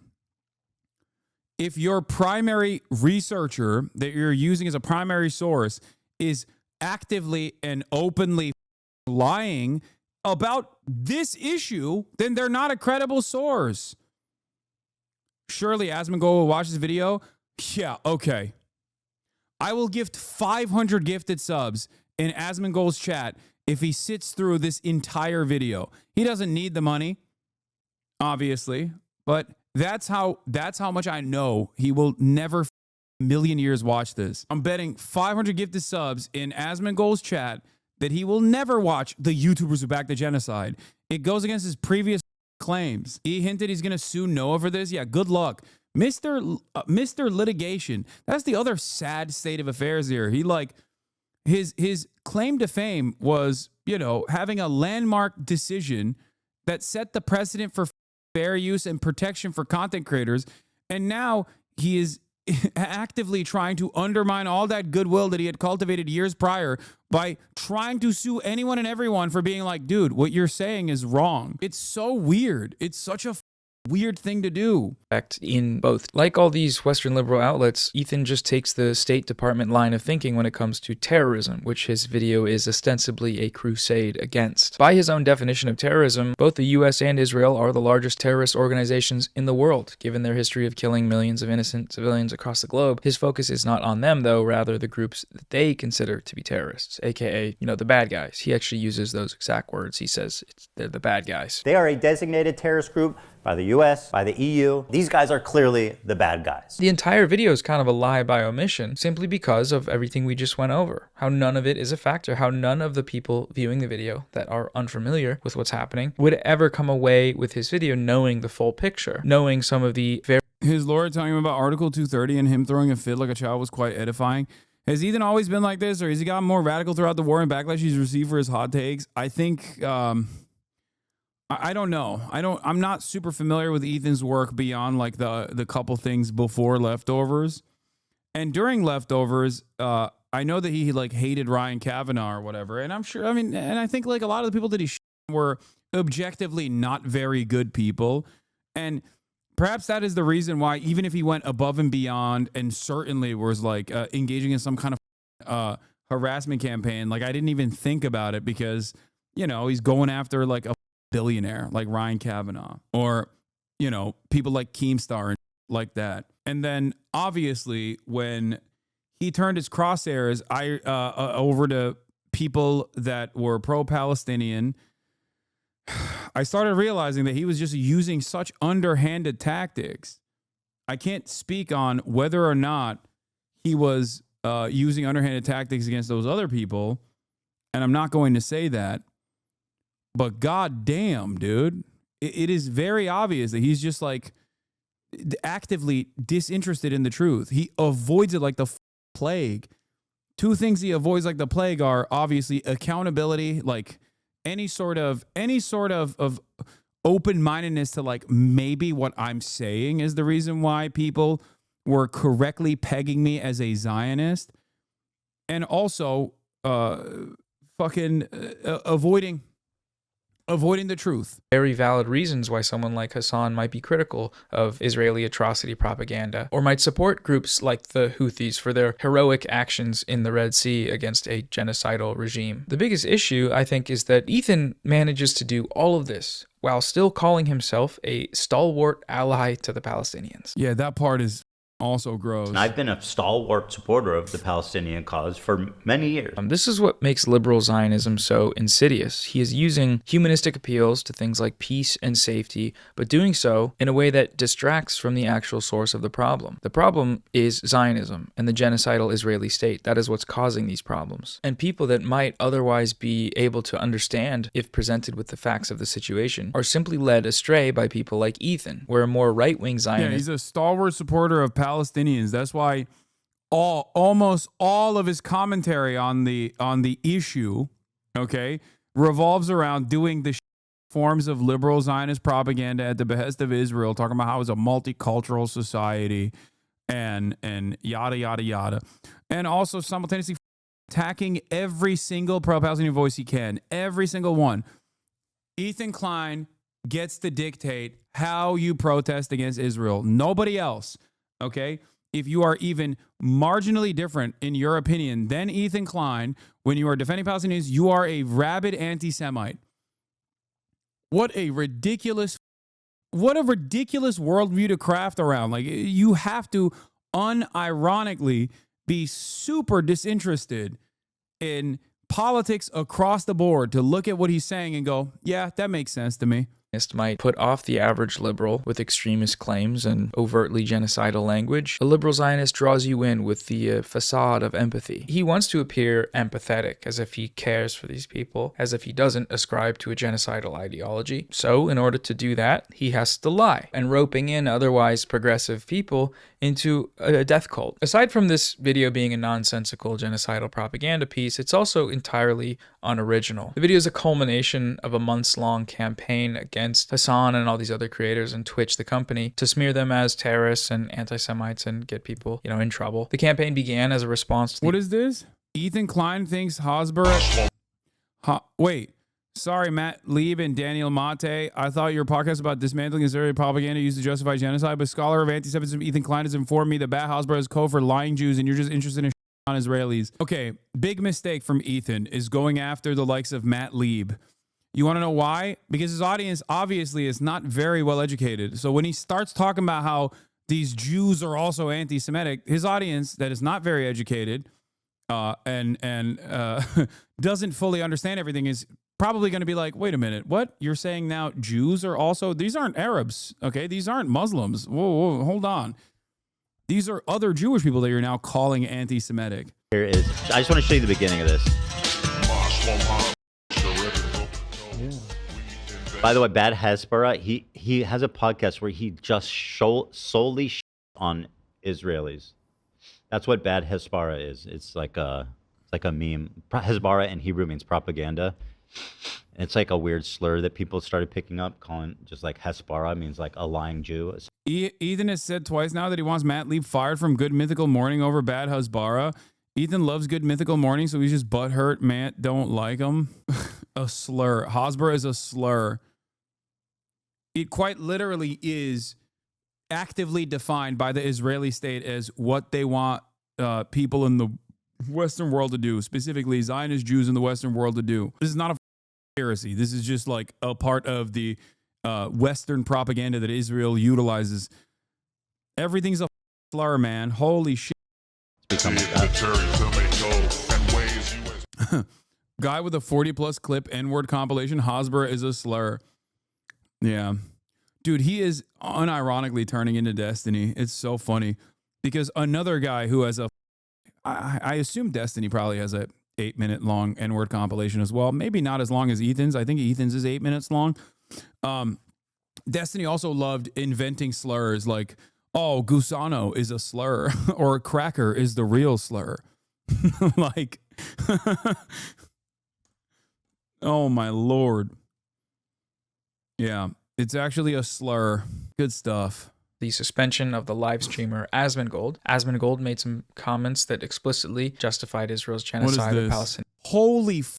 This has 37,000 likes. I swear to God, I can see Hasan in my carpet. Ethan Klein POV. How the f*** does this have 37,000 likes? Oh my God. Oh my God. This is supposed to be like a incredibly niche joke. The fact that this has 37,000 likes means that this is not a niche joke at all. Like, everyone is aware of the delusions. Taylor Lorenz posted it on Instagram. I'm moots with Simon. They're freaking out about it. Wait, I don't see it. I don't see it either. I think it's just like there's like a little bit of a pattern here. This means is broken containment, and he thinks people are on his side. I don't think he thinks people are on his side. I think he also secretly recognizes that the people that are on his side are people that he shit on for most of his career, and that probably hurts his feelings even more. That's why he actively lashes out against like people who are not sufficiently pro Ethan. Yeah, he recognizes that his mania is something that most people are trying to avoid. If he has such firmly held convictions and is armed to the fucking gills with knowledge on this issue, he shouldn't cowardly run away from debating me on this matter.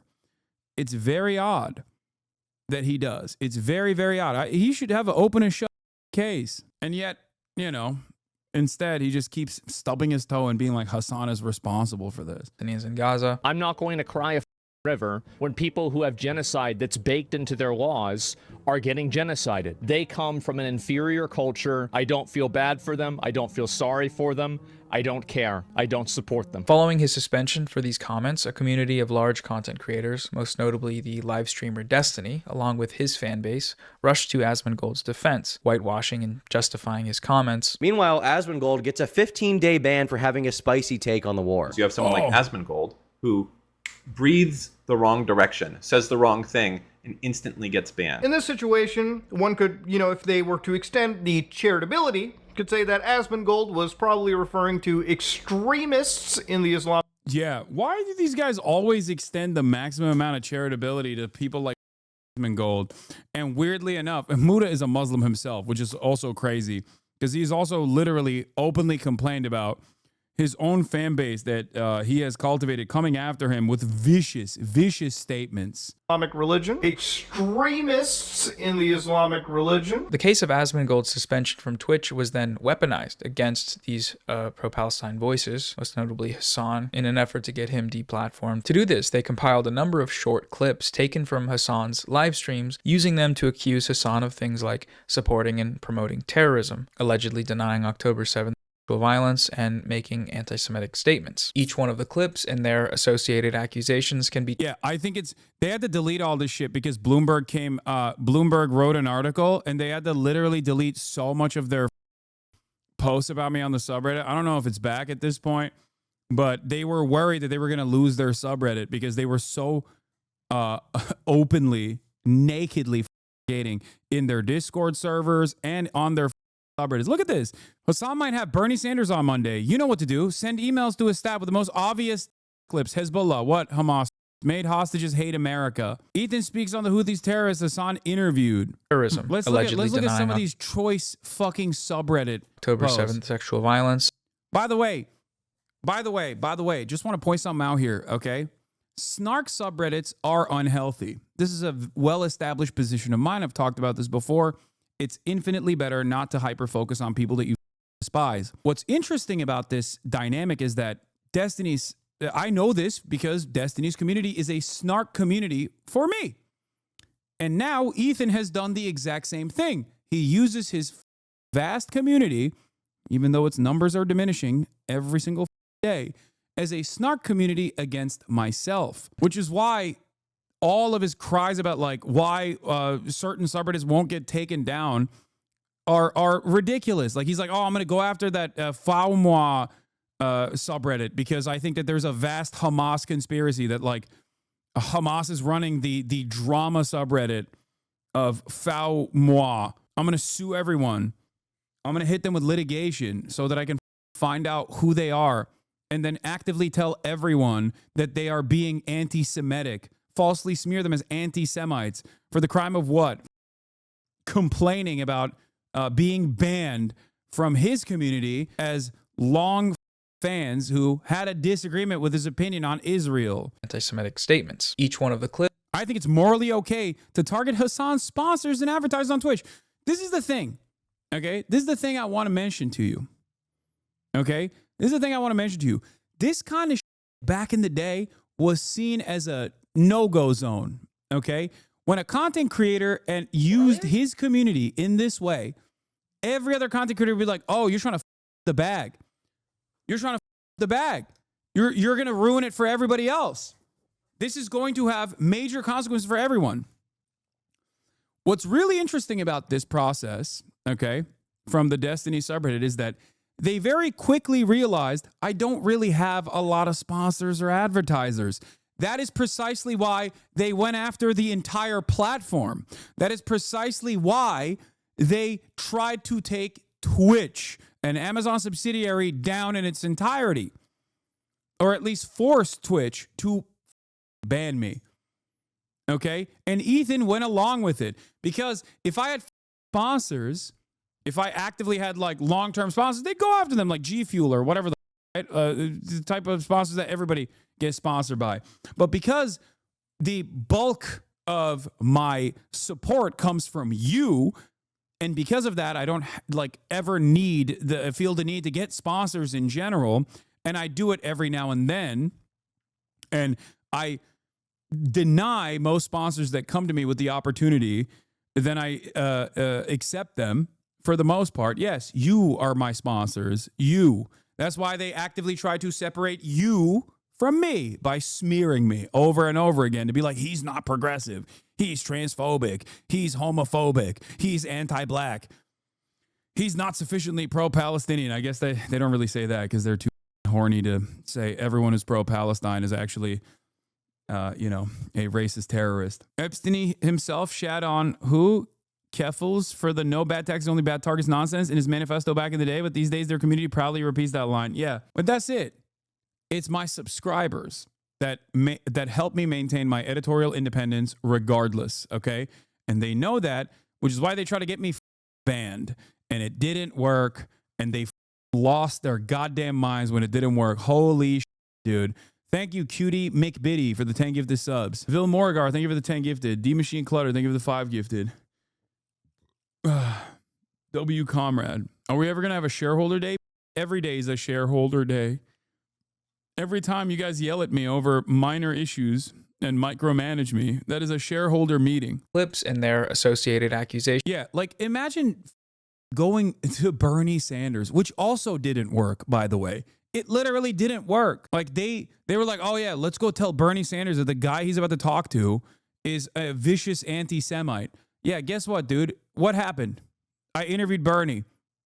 He said he really loves my work. Remember when USC invited me to go speak on campus and they got 27,000 emails? 27,000 emails that had the same exact terminology in it, where they were like, don't bring this person onto campus. He's a rabid anti-Semite who also has been banned off Twitch for racism. What kind of racism? Oh, that's right, anti-white racism, because I said cracker. The professor herself said it. 27,000 emails they sent to USC. Didn't fucking work. But when it doesn't work, they just double down. They become QAnon conspiracists. They think I control the media. You know what I mean? It's insane. Back to prominent. Yeah, when I went on Podjon, they emailed the Podjons, emailed the CEO and random producers at the Podjons. Hassan, before he became a terrorist sympathizer, on Destiny's sub. Something weird with Twitch and not letting you create new accounts in Israel. Some of the clips were sourced. Just confirmed. Israeli IPs are indeed banned from Twitch. Twitch is banned on Israel. Featured on mainstream Israeli television channel. On from well over a year ago. These clips were initially hosted on a website created by a member of the campaign called HamasPiker.com. Soon after, another website was created. Dan Clancy. HamasPiker.com, by the way, was created on October 10th, 2023. Think about how insane that is. October 10th, October 14th, 2023. As in a week after October 7, these guys were like, ooh, time to, and it was also an IP tracker, I think, as well.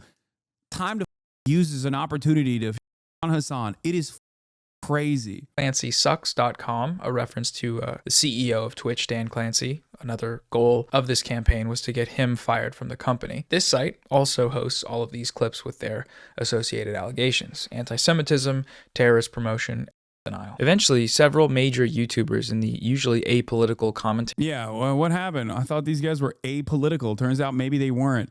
Also, interestingly enough, apparently this is what Ethan's response was to this video. Instead of watching the video, he said, God, these bread tubers are such pathetic rats. When the did I ever support a genocide? Question mark. I criticize your idol Hasan, and you all resort to straight up character assassination and horrific lies. By the way, character assassination and horrific lies should be the subtitle of the content nuke. Should be called the context nuke. You nuked context. That's what you nuked. It's always projection, bro. It's always projection. Watch the video, Ethan. Watch the video. Watch the video live on your stream, okay? A campaign which resulted in the CPS call and harassment like I've never experienced in my 15 years of YouTube movement. Socialism are bitter.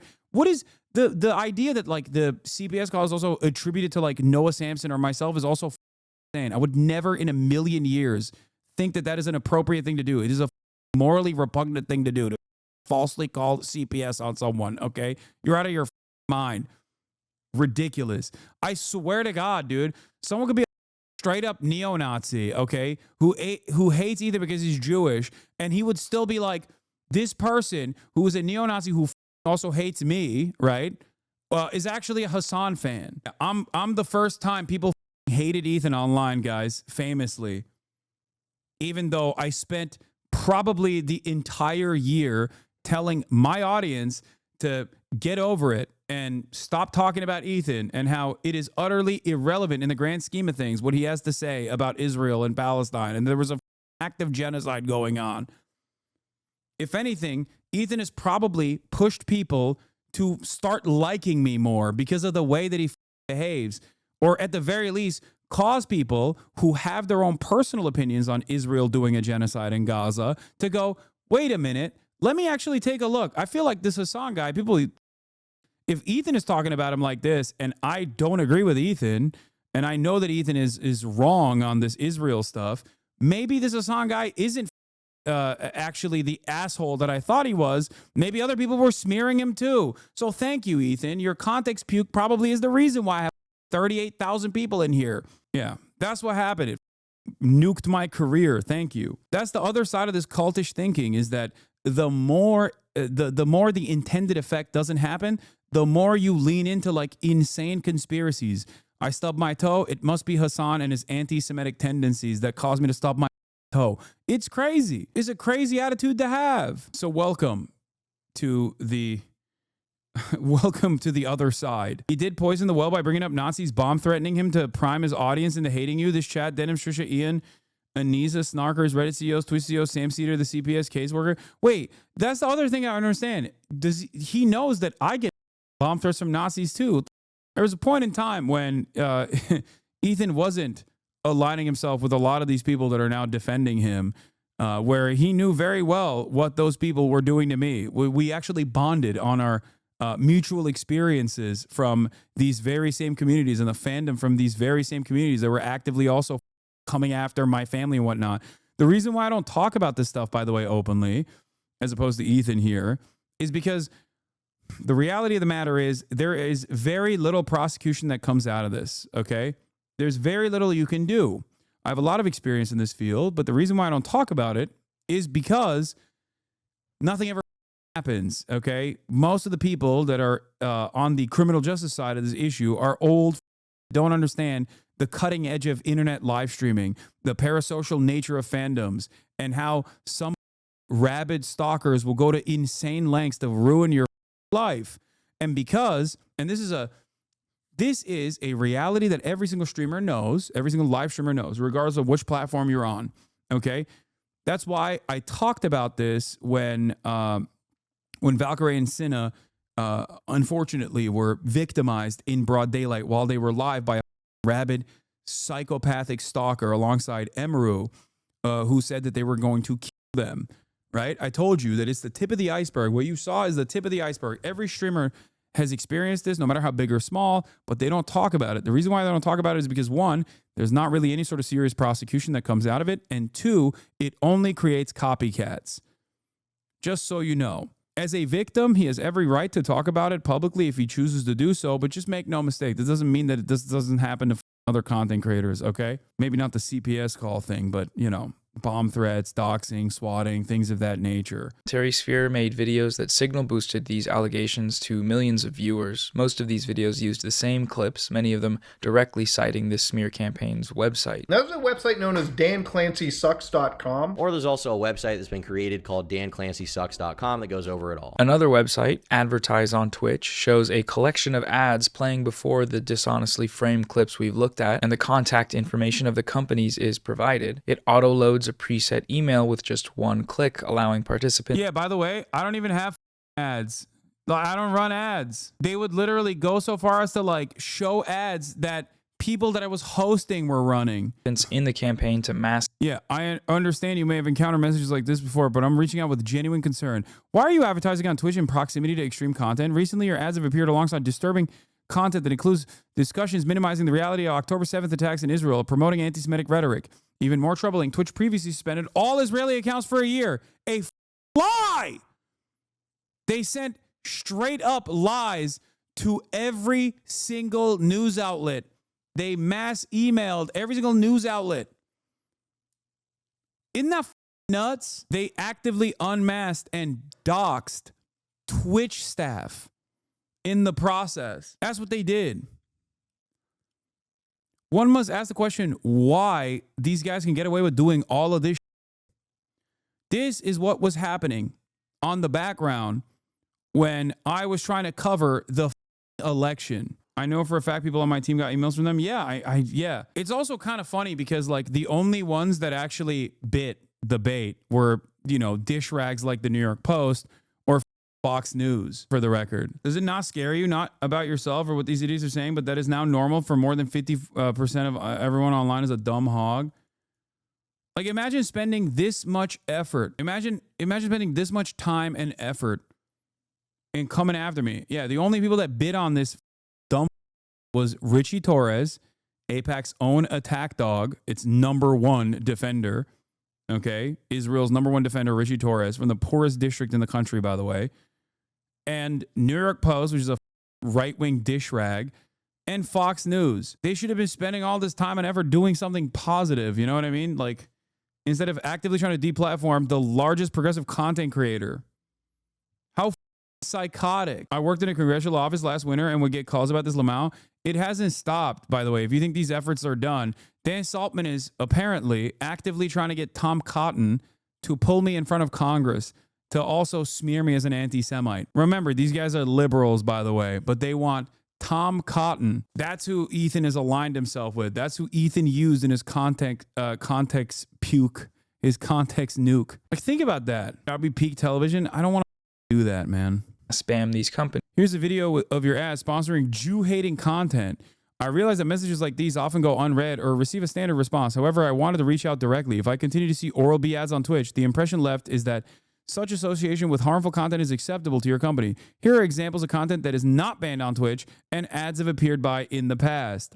With the related smears. There were several motivations behind this campaign. There were direct material incentives. On YouTube for the past few years, there's a big industry that's exploded in popularity, and it's based on a simple concept. Hasan Piker is bad, and he's dumb, and bad and a terrorist, probably. We can call this the Hasanabi dunk video industrial complex. It's common for YouTubers during low view months to join in on the fun and make these types of videos. Yeah, anytime someone's like career is waning, because people have presented me as the avatar for all things social justice warrior related, or all things that is like liberal, or all things left, depending on what that person's particular perspective is, doesn't really matter. What their ideological background doesn't really matter.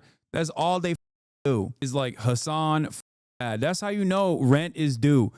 It's not just on YouTube, obviously. There's also, the Twitter version of this. All those psychotic stake-funded accounts that rip clips from other people. They do that every now and then too. They hit that like classic, I'll get like 30K likes on this easy. There's a major reason why, well, there's two reasons why this hasn't really stopped me from, continuing to do what I do and to reach levels of success that I hadn't reached prior. One, because I have a real ideological conviction, and many people that actually do come here realize, oh, when this person is not framed in a negative way, I realized that maybe I was duped. Okay, I was maybe being played, and I think that this person is a bad person, but it turns out I was lied to about his actual intentions, his actual worldview. Okay. The other reason also is that virtually all of these people lose their minds in the process of doing the Hasan nonsense, and then inevitably they out themselves as horrifying monsters one way or another. Taking short clips from Hasan's thousands of hours of live streaming to misrepresent what he's saying, usually parroting the exact same talking points they're getting from the same YouTubers in the same community. They're watching each other's videos and making each other's videos. It's kind of... It's all recycled. It's all literally recycled shit from Destiny subreddit too, which I'm so glad that Ethan also joined in on the fun there. Perpetual cycle of dumb guy slop. It's interesting to see YouTubers that typically cover TikTok drama and gaming content randomly giving their opinions on genocide and geopolitics, but that's the result of such an ecosystem. It's not about the politics, it's about making money by attacking a guy they don't like because the guy in question happens to be a political content creator. They have to try to do politics. It's really funny to watch, honestly. It's also wild because the political content creator in question is an anti-genocide content creator, and the arguments they're attacking him for are anti-genocide arguments. So these creators, you know, they're positioning themselves in opposition to him and his arguments, de facto positioning themselves on the pro-genocide side, you know, anti-genocide. Yeah. It's a great way to not really say anything and not really openly, you know, admit your position, while simultaneously taking a position. Oh, I do like, you know, I do like the Palestinians, but this Hasan guy sucks. He sucks. You can't say that I'm like, you know, anti-trans. I just think Hasan sucks. And there are a lot of people who watch these dumbass drama slop tubers. It's a easily consumable form of content. So they get their notes from those guys, and instead of making up their own goddamn minds, they just go, all right, well, I've seen this. I've seen this everywhere, so I guess it must be true. Is pro-genocide. It's quite the precarious predicament they've placed themselves in. Do they realize it? No. Do they care? Probably not. But that's what's happening. You know, that's what they're doing. The success of Ethan's video, which garnered over 3 million views in its first month, is a testament to the algorithmic viability of Hasan bad content. Get in front of a politically illiterate... This part I don't agree with, because Ethan's last content nuke was on Keemstar. And all of his videos on that channel 4 years prior, when's the last time he ever posted on that channel, had a shit ton more views than the content nuke. I think Ethan thought that content nuke was going to change the game. It was going to get 10 million views, or maybe even 8 million views like the Keemstar video did. And he thought that he thought that the internet would treat me like they're currently treating him, either be totally quiet about their involvement with anything related to me, or just actively come out against me, be like, oh my God, it turns out this Hasan guy was bad all along. Okay. And when that didn't happen, he lost his mind. He literally thought that like mainstream media would cover it. Why the would they do that, dude? The very same people that actually gave you the information, the 2 hours worth of clips out of context, they already tried this in a more sophisticated way than you could ever imagine, by, you know, presenting themselves as concerned citizens randomly by sending this shit to every outlet that would listen, to every outlet that would watch. And of course it wasn't going to work. I'm a fan of Nogla and Terrorizer, but I'm saddened to see they jumped on this train and are slowly spreading their on attitude to the Vendettas crew. I feel like you just made those names up. There is no, what are you saying? What is any of this? What is the words that you are, what? Nogla and the Terrorizer and the Vendettas crew? What is that? No, those are actual streamers. No, those are real people. Those are old gaming YouTubers. What? Why would gaming YouTubers be like on? Yeah. Every time someone comes in here and says some shit, this is what I think. It's on Tubu. It's literally on Hebe. It's on Pooty with the ads. It's literally on Dippy. You can probably find it on Weeno. Dude, it's on Gumpy. It's a Phoebo original. It's on Poob. You can watch it on Poob. You can go to Poo. That's what I think. Every time someone comes in here and is just like, you don't understand, dude. Pooty Poo said this about you on Scourgeberg. I'm like, what the? Listen, I'm sure these guys aren't obscure at all. I just don't know because I'm 33 years old, okay? And I don't watch a lot of YouTube. That's the thing. I'm 33. I don't watch a lot of YouTube, and I watch zero Twitch. This is precisely the reason why I have no clue what you guys are saying. Okay? I'm not like undermining their success or popularity. I'm sure they're awesome. Calm down, Gen X, Mark Maron. What is this? Really do in response to this is try to go after other people that are near Caseytron, right? And I don't want to sink to that level. Like, I don't want to go, trust me, I've already gotten some things of people going like, hey, I know Hasan's a part of this talent agency and has like this sponsor and like these people who support Twitch. We should email. And I'm like, no, don't, stop. Oh man, please. After the election, we'll start looking at all that, okay? It's just, these guys hate each other now, by the way, because this guy victimized one of this guy's friends. So now this guy has actively been campaigning against Sexpestiny for doing sex pest shit. But make no mistake, you know, I suspect that he probably still has a lot of resentment towards me for existing, I think. Literate American audience and call a pro-Palestine influencer a terrorist. Promoting hateful terrorist music videos. Terrorist propaganda videos. Terrorist propaganda video. Collect. That's the other side of this. Is like so stupid. Terrorist propaganda videos is a video of the Ansar Allah movement talking about Saudi Arabia doing a genocide to them. Like, I watch American military videos.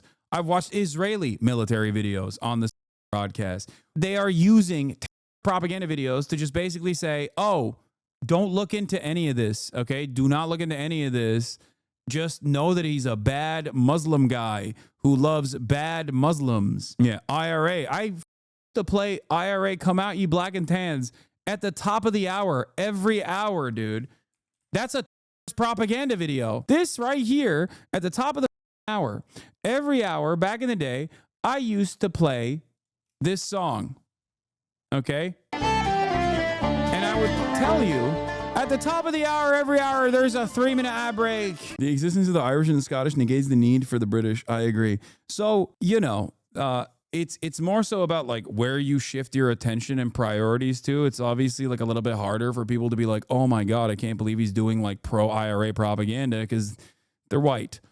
Also, I can't wait to link up with Kneecap when they're out here in the US. It's going to happen when they come out to the United States. Just for the record, Kneecap will be on this stream, baby.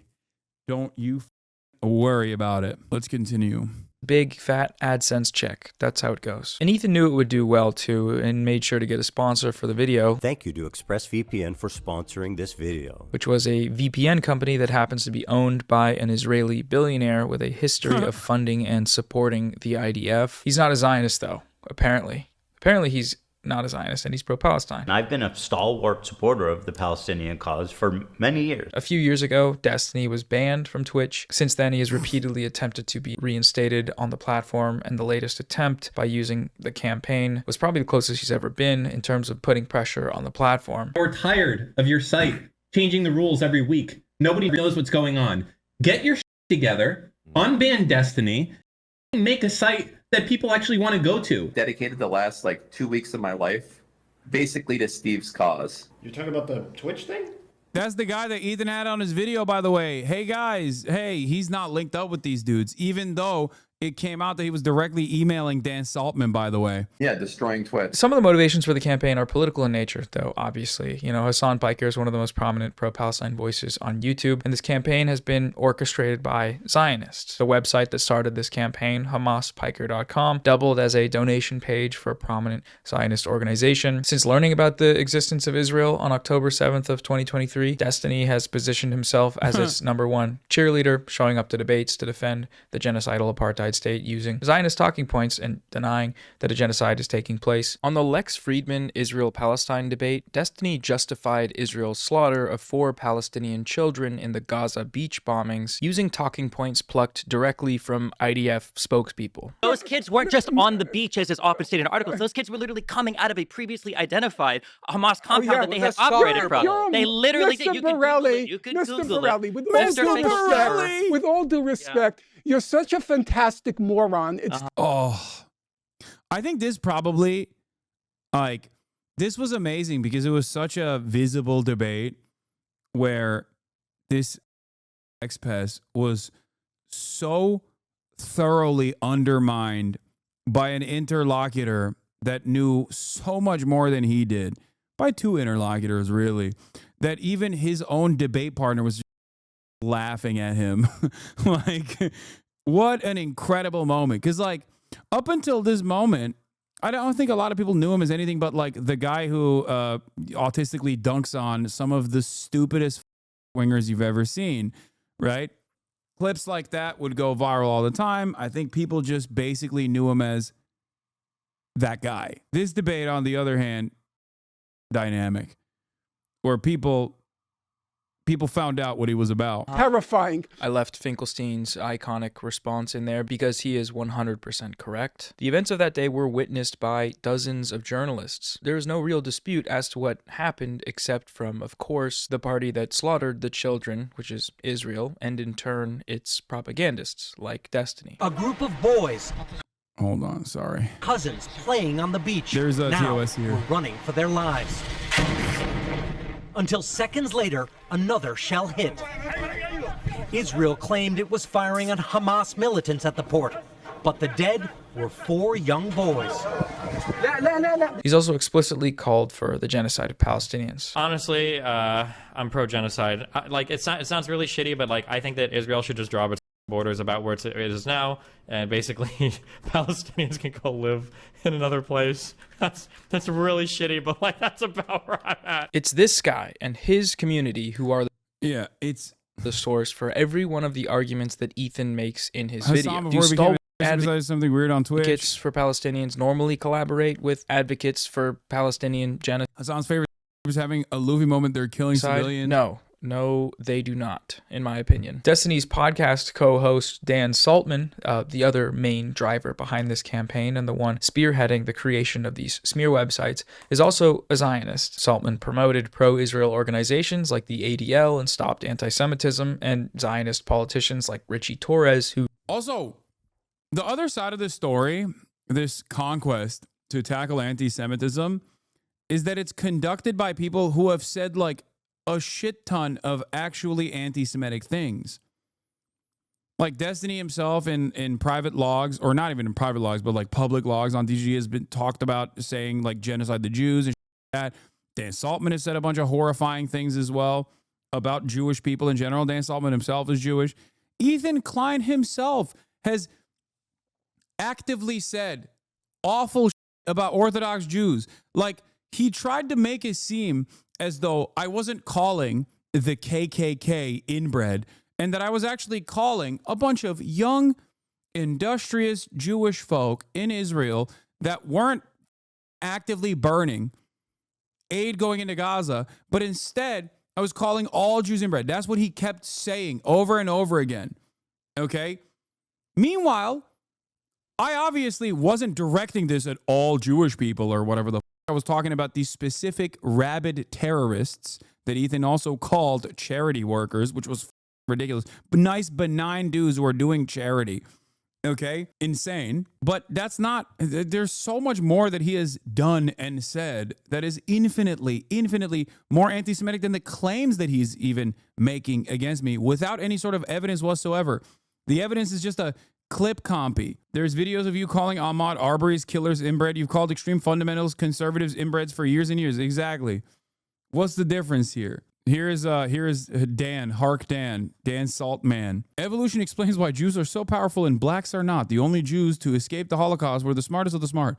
So the only ones left by definition are the creme de la creme. Now take blacks. The only ones we have in America for the most parts are dumb of the dumb who got caught from the slavers. So it's evolution at work. That's the guy that Ethan posted about and took notes from in his context nuke. That's the guy who he prominently featured in his context nuke. When you argue with us SJW. Now these logs are from 10 years ago. You might be saying, oh, I'm sure Dan Saltman doesn't have this kind of opinion now. Yes, he does. He 100 million% does. Okay. He said like this and more on a daily basis. Who shared and boosted the campaign. He consistently weaponizes Zionist talking points, like asserting that any reference to Zionism is actually just coded anti-Semitic. Yeah. I mean, he literally retweeted like Sam Hyde and other neo-Nazis recently because they were dunking on me. Sam Hyde defenders. I don't know. Call me crazy. I don't think this guy gives a about anti-Semitism. Semitic language, the implication there being, of course. Yeah. He's also talking about like Elon Musk, like retweeting Elon Musk. Any reference to Zionism is actually just he's coded that anyone that says Zionist is actually using it as a substitute for Jew.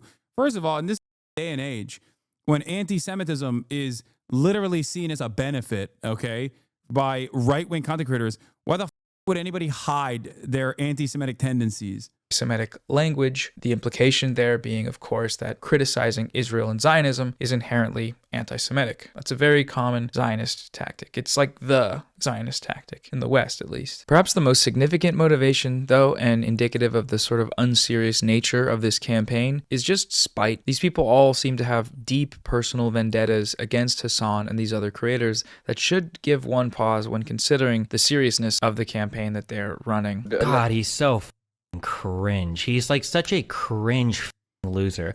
I would pay we'd raise $1 million to send this dude to go fight in Yemen, and then all of us would volunteer for the Navy. Holy shit, he's such a cringe. Destiny has for almost 5 years just obsessively talked about Hasan on his channel. He's made video after video about him. The frequency of these videos increased after Destiny was banned from Twitch. In the span of time since then, he has uploaded almost 80 videos about Hasan out of a total of like 450 videos. So that's at least Jesus 1/5 of his Christ. working life.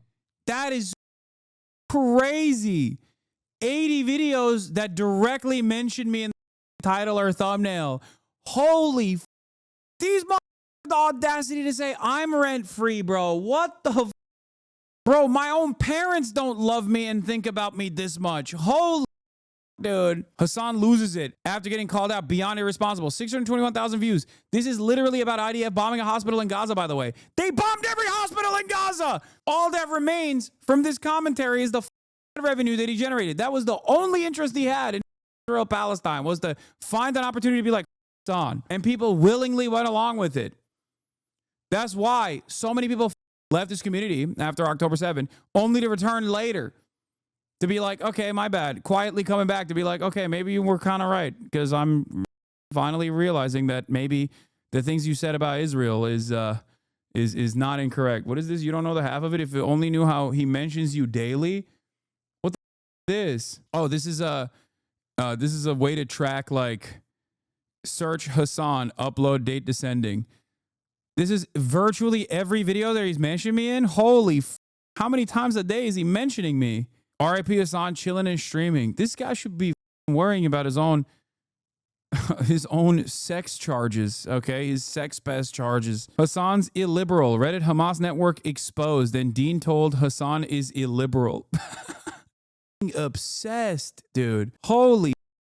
There's 1,500 clips found from channels. Destiny's channel, Last Night on Destiny, Destiny Clips, Taliban Headquarters Highlights, and Taliban Headquarters. 1,500 clips. Did you call out Asman's hypocrisy in calling for a politics tag to be added on Twitch, claiming that he himself should be affected by it, then talking politics nonstop every day? Asmongold doesn't use the tag. I'm shocked. Because they tried, after that tag was implemented, people tried to get me banned actively. Except I always have the politics tag on. I'm surprised that Asman doesn't always have the politics tag on. That is literally a bannable offense, for the record. I doubt that he doesn't use the politics tag. That would be shocking. Why do you spread hate? Yes, dude. I'm spreading hate. My hatred? Don't do genocide. If you think don't do genocide is spreading hate, then maybe you are the hateful person. Life spent talking about Hasan. In contrast, in the same span of time, Hasan has uploaded over 1,200 videos, and he's talked about Destiny a total of 5 times. All of which came after the Israel shit. Oh my God. It feels good to finally see someone actively show this disparity. And it's not just me being like, am I going crazy? Like, this man does not stop talking about me. 5. 4 of them have come in the last few months while covering Destiny's role in this smear campaign and the credible allegations of sex crimes against him. So that's less than 1% of his coverage. This isn't an internet beef. Hasan has a stalker. With Ethan, I feel like I can kind of spot the moment that he started going into this direction, which was the moment that people started calling him racist for saying racist stuff. It was one argument he made where he compared Jewish voice for peace anti-Zionist activists to capos. There was Jewish collaborators with Nazis. Ethan, don't do that, please. Don't say that the Jews' voice for peace are akin to capos. Like, that's... I'm telling you that the mere existence of Jewish voices it's not a leg to stand on. I don't understand that. The chat started calling him a Zionist freak because that's a Zionist freak thing to say. And then since then, he's sort of constructed an entire... Which was really interesting because at the time, I thought genuinely that he was actually stepping on a landmine, which you can see in the conversation that we're having. Okay? I was like, oh, dude, come on. You're pro-Palestinian. Why the are you saying this? Like, obviously people that don't understand that you're pro-Palestinian are going to think, if this is their first introduction to you, that you are a Zionist freak. Because that's what Zionist freaks say. It's just like you are so freakishly pro-Israel at that point that, like, that is what people are going to think about you, okay? That's what people are going to think about you. Why are you doing this? That was the conversation that I was having. And then for a year, I literally told my chat over and over again, like, stop going after Ethan. It doesn't matter. Remember back in 2021 where he posted that thing about Israel, like far before October 7. Meanwhile, in that process, unbeknownst to me, he literally was running around saying way worse. Only after did he actively join the battle alongside Sex Pestany and Dan Saltman and try to get me deplatformed, and also actively went after other smaller pro-Palestinian content creators as well and actively get them deplatformed successfully, that I go, okay, this is completely unacceptable. Mind prison around the idea that he's not racist and anyone calling him racist is actually the real racists. And because Hasan's community is politically oriented and is able to spot the racist rhetoric in question, that means they're all extremists and Hasan is leading them, so he's an extremist. And that Hasan and them are all the problem, and that he's a perfect angel, which is the direction he's taken, it seems like. It's also funny because, like, he simultaneously took this position where it was like, oh, if you say someone is a Zionist and they're Jewish, you're actually just, you know, saying that they're a Jew, right? You're being anti-Semitic. But then he would also turn around and be like, 90% of Jews are Zionists. So if you actually criticize Zionism, which is a fascist political ideology built around ethno-religious supremacy and is the underpinning of a settler colonial genocidal apartheid state, okay, which was born out of the ethnic displacement of 750,000 Palestinians, for the record, then if you criticize that ideology, that means you hate Jews. Which one is it? What is it? Like, my only crime is wanting a two-state solution. Yeah, don't spout Zionist discourse, then shrug. You're just showing you're a Zionist, Ethan. He's actually so racist, Lamau. He's so Islamophobic, Lamau. It was correct. They were right. Why did you put this in your nuke? That's what's so crazy. At the time, I literally was trying to explain to Ethan, like, I was like, Ethan, Frogan is a fan of yours. Like, how do you not understand that this person whose, like, village is possibly being bombed, which later, obviously, when Israel did invade Lebanon, it did happen. But, like, at the time, I'm like, yeah, this person is looking at you as a fan of yours, as a former fan of yours, and cannot comprehend the words that are coming out of your mouth. Yeah, I like that he made this entire video to be like, look at how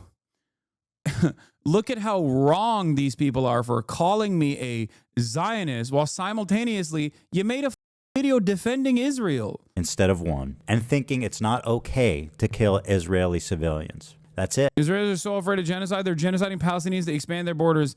Never again, unless it's those dirty Arabs. Like, that's why they're calling me a Nazi Zionist. And now he's just totally gone off the rails. Yeah, Frogan was right. Like, what do you mean? He's spends most of his time cowering in fear behind Instagram stories that people can't respond to. Every single one of the uploads on his personal YouTube channel in the last number of months have been targeted towards Hasan. He spent most of his My favorite is the "why does nobody care" one. It's such a perfect reaction. live podcast talking about Hasan and calling him a terrorist and whatnot. What is this? Bro, I have not seen a single one of his Instagram stories. I didn't know he was posting about me this much. Oh my God. Every day? Every single day? No. There was that one Instagram story where Ethan Klein was having to evacuate due to the wildfires or something, and he managed to make the post about Hasan and about how Hasan probably thinks it's awesome that his house might burn down while his family is in the background trying to evacuate the wildfires. Just wild. Ethan Klein has repeatedly denied any association. And then he tried to turn around and criticize me for going and personally evacuating my two friends, Caroline and Will. Okay. I remember that too. That was also hilarious, where he was simultaneously shitting on Caroline while also seemingly defending Caroline by saying Hasan is laughing in their face. Hasan is laughing in their face. With this campaign and Destiny or his community. That may have something to do with the recent credible allegations that Destiny is a sex criminal, but this is false. Ethan has been caught on his live podcast browsing the Destiny subreddit for arguments. Yeah, Destiny mods urgently asked for clips of Hasan discouraging people from voting.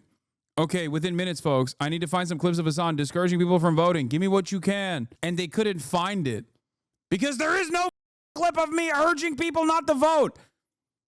I've never been an anti-vote guy. Arguments to use to attack Hasan. Yeah. Destiny's mod requests examples of Hasan discouraging people from voting again at 4:06. Hasan leaked Discord logs show Dan Saltman admitting to exchanging emails with Ethan and the H3 team personally during the campaign. And even if there wasn't evidence of direct communication, the far more important connection is that Ethan is saying the exact same things, using the same out-of-context clips that everyone else used to call Hasan a terrorist or whatever. It's been a group effort. That's just what it is. So just a few final thoughts here.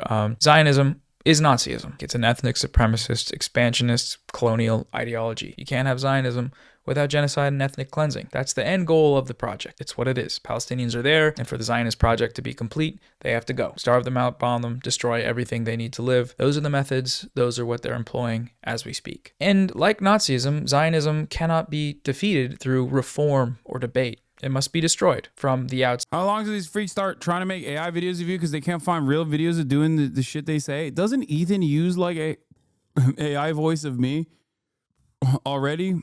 So it's not long. It's been happening. Someone told me. I don't know if it's actually... I think that they've been doing that. Destiny did one. He did the cringiest AI rap battle where he physically rap battled against an AI version of me. That's a real thing. How the does nobody realize that is the most insane thing you can do? Like, that is not mental wellness. That is a picture of losing your mind. He used an AI voice of you saying shit in the nuke. No, I'm not going to show you. I'm going to spare you the AI rap battle video because I don't want you to all die from cringe. Outside through efforts made by the Palestinian people, the Palestinian resistance, and coalitions of allies. As history has shown, the downfall of these kinds of racist ideologies is possible, but Zionists cannot be a part of this process. They're Zionists. They uphold Zionism by spreading Zionist propaganda and spending all their time and effort attacking anti-Zionists, even as those anti-Zionists are actively fighting against a genocide that Zionism is the ideological pretext for. In the case of liberal Zionists like Ethan Klein, using his weird personal Zionist crash out as a jumping off point to educate people about the ideology that he adheres to is a great use of time, I think. And Bad Empanada has done a fantastic job with that. His videos have reached pretty wide audiences and exposed them to the reality and history of the genocidal Zionist project. That's a really good thing. That's a really important thing that he's doing, and I think many of you can probably also help out with that. Most of you have smartphones and cameras and TikTok, so go ahead.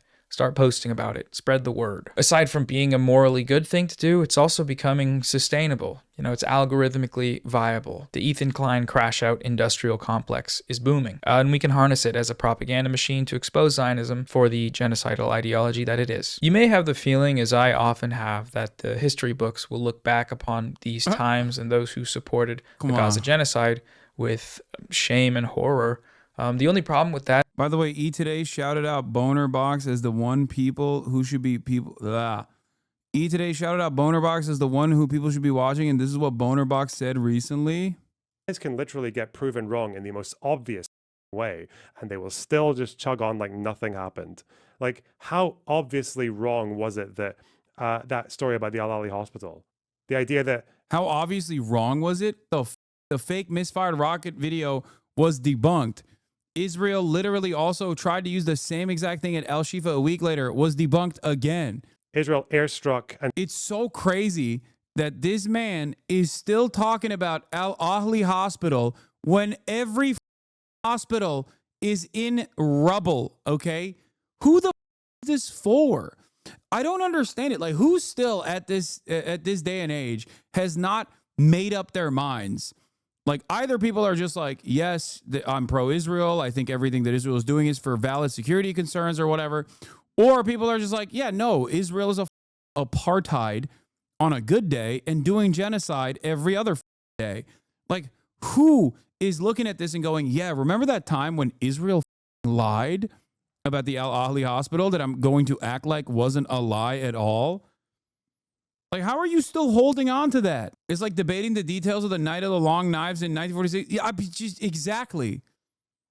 And being like, you don't understand. Not all the victims were Jewish or something.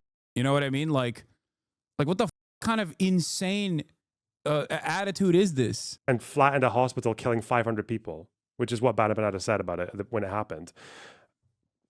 And even after a year of every investigation, left, right, center disagreeing with you, and still just going to, how do you know Israel didn't bomb it? Like, yeah, they don't care. There's no point. These guys... That's crazy. Israel allies and Five Eyes repeated their false story. No evidence of a misfire rocket has ever been produced. The bombing was focused on the courtyard of the hospital where hundreds of families were sleeping. There are videos of body parts being picked up off the lawn. After the misfire rocket video was debunked, propagandists switched to claiming the explosion was too small to be Israeli, as if they only dropped bunker busters. Nonsense. Here's the Shifa story where Israel was caught trying the same lie again. I just don't understand why you would try to be so bad faith, you know? No, I unbanned this person. Don't ban him again. That is that these people feel no shame. They're here to make money and to convince themselves that they aren't evil. And the way they do that is by lying, by spreading liberal Zionist propaganda. It's profitable and it's easy and it's acceptable. You're allowed to say that you think all Palestinians should die. I'm pro-genocide. And still get invited to Jubilee as a resident liberal. You're allowed to do it and run your quirky, epic, silly podcast and make hundreds of thousands of dollars doing that because the Western media ecosystem encourages it. There will be no justice for the Palestinian people if all we do is watch content about what's happening. Consumption is not politics. There will be no justice for the victims of this genocide unless we all actively fight for it. From the position that most of the viewers of this video have, that's by using the resources and time to continue to speak out, preserve the record of what's actually happened in Gaza, name the perpetrators, and highlight and boost the voices that understand these facts more than anyone in the world. That is, the Palestinian people. Don't stop sharing their stories or contributing to direct aid. I'll leave a document below with some Palestinian voices and outlets that you should follow and campaigns to contribute to. In If I Must Die, Rifat El-Arir tells the story of Yasser Ashur, a young Palestinian survivor of Operation Cast Lead, Israel's late 2008 onslaught in Gaza. During Cast Lead, Israel bombed a UN school, which was also designated a safe zone, killing 44 civilians. Ashur was 14 at the time of the attack, and Israel killed 5 of his classmates and friends. Ever since the massacre, Ashur has tried to honor the memories of his classmates by exposing Israeli crimes. I run a few Twitter accounts with tens of thousands of followers. He said, "The battle for justice for Palestine over social media is crucial, and we have to win it. We don't have Israel's billions, but we have the power of the truth." And that's what we have. We have the truth. October 7th blew the lid off the genocidal Israeli project. October 7th is the reason you're here watching this video today. Israel's response to it has radicalized a generation of people by exposing the Israeli state and its backers in the West for what they are: depraved, ethnic supremacist, genocidal lunatics. That's the truth. We have all these tools to speak the truth, and now's the time to do that. So just do it. I don't know. Don't stop fighting for it. Free Palestine. Great video. Fucking fantastic video. No notes. It is such an obvious imbalance. Anyone with eyes and like a semblance of consciousness can see that reality. If you like my videos themselves. and want to help me make, yeah, go show support to Noah. Share this video far and wide. Noah is a wonderful content creator, as you guys know.